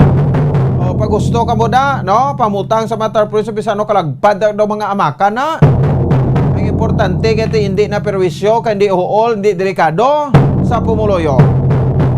Samtang report makaroon ni Bombo Dennis Rubica iya makabaran ang presyo sang manok o kung sang karne sa manok, sang baboy kag sang baka nagtaraas. May konfirmasyon diri nga ato sa ring Provincial Veterinarian Dr. Renante Decena. Of course, report makaroon ni Bombo Carla Medefensor sa bahin sa Department of Agriculture o kung sa bahin sang DA. No, nga kung sa rinti iya makabanan, no, may mga proposal nga ti matagan sang DA, no, ang ining mga mangunguma naton, no, kanalitan sa Bagyo Odette, agod nga liwat nga makabangon. May konfirmasyon diri nga aton Regional Director sa Department of Agriculture, si Director Remelin Ricoter. Okay, ban pa ikaw nga mabalita, may show ka matopiko ato sa didiskusyonan di sa aton nga pagparagad ang latest COVID-19 case bulletin. Diri karon niya sa aton sa bahin sang syudad niya sa Bacolod kag sa probinsya, no, sang Negros Occidental. Ikulang taon naton ang syudad subong naka-record naman 144 kapanibago nga kaso. Samtang probinsya sa Negros Occidental meron sang 237. 1,064 ang record nga kaso subong nga adlaw. Pero sa bilog nga pungsod Pilipinas may na record lamang kita nga 14,546. Daw maning manami kuno nga panugod no, sang siring simana kay ti nagadubo naman nga nagadubo ang aton siring kaso sa bilog siring pungsod Pilipinas. Sige, 15 minutos na nakaligan sa taknang alas 7 sa gabi. Adi man sa atong sarili nga palatuntunan, no? Pagbalik naton, unahan to kwa, report ni Bombo Ansi Dorsorilla, kay siyempre may interview man kita, no? Sa kay Mayor Bing Nardia, karon dugay-dugay diri sa atong sarili nga palatuntunan. Magatag na kita pila kumapanundom, standby, magabalik kita pagkatapos kilamang sini. Bombo Radyo Bacolod. Basta Radio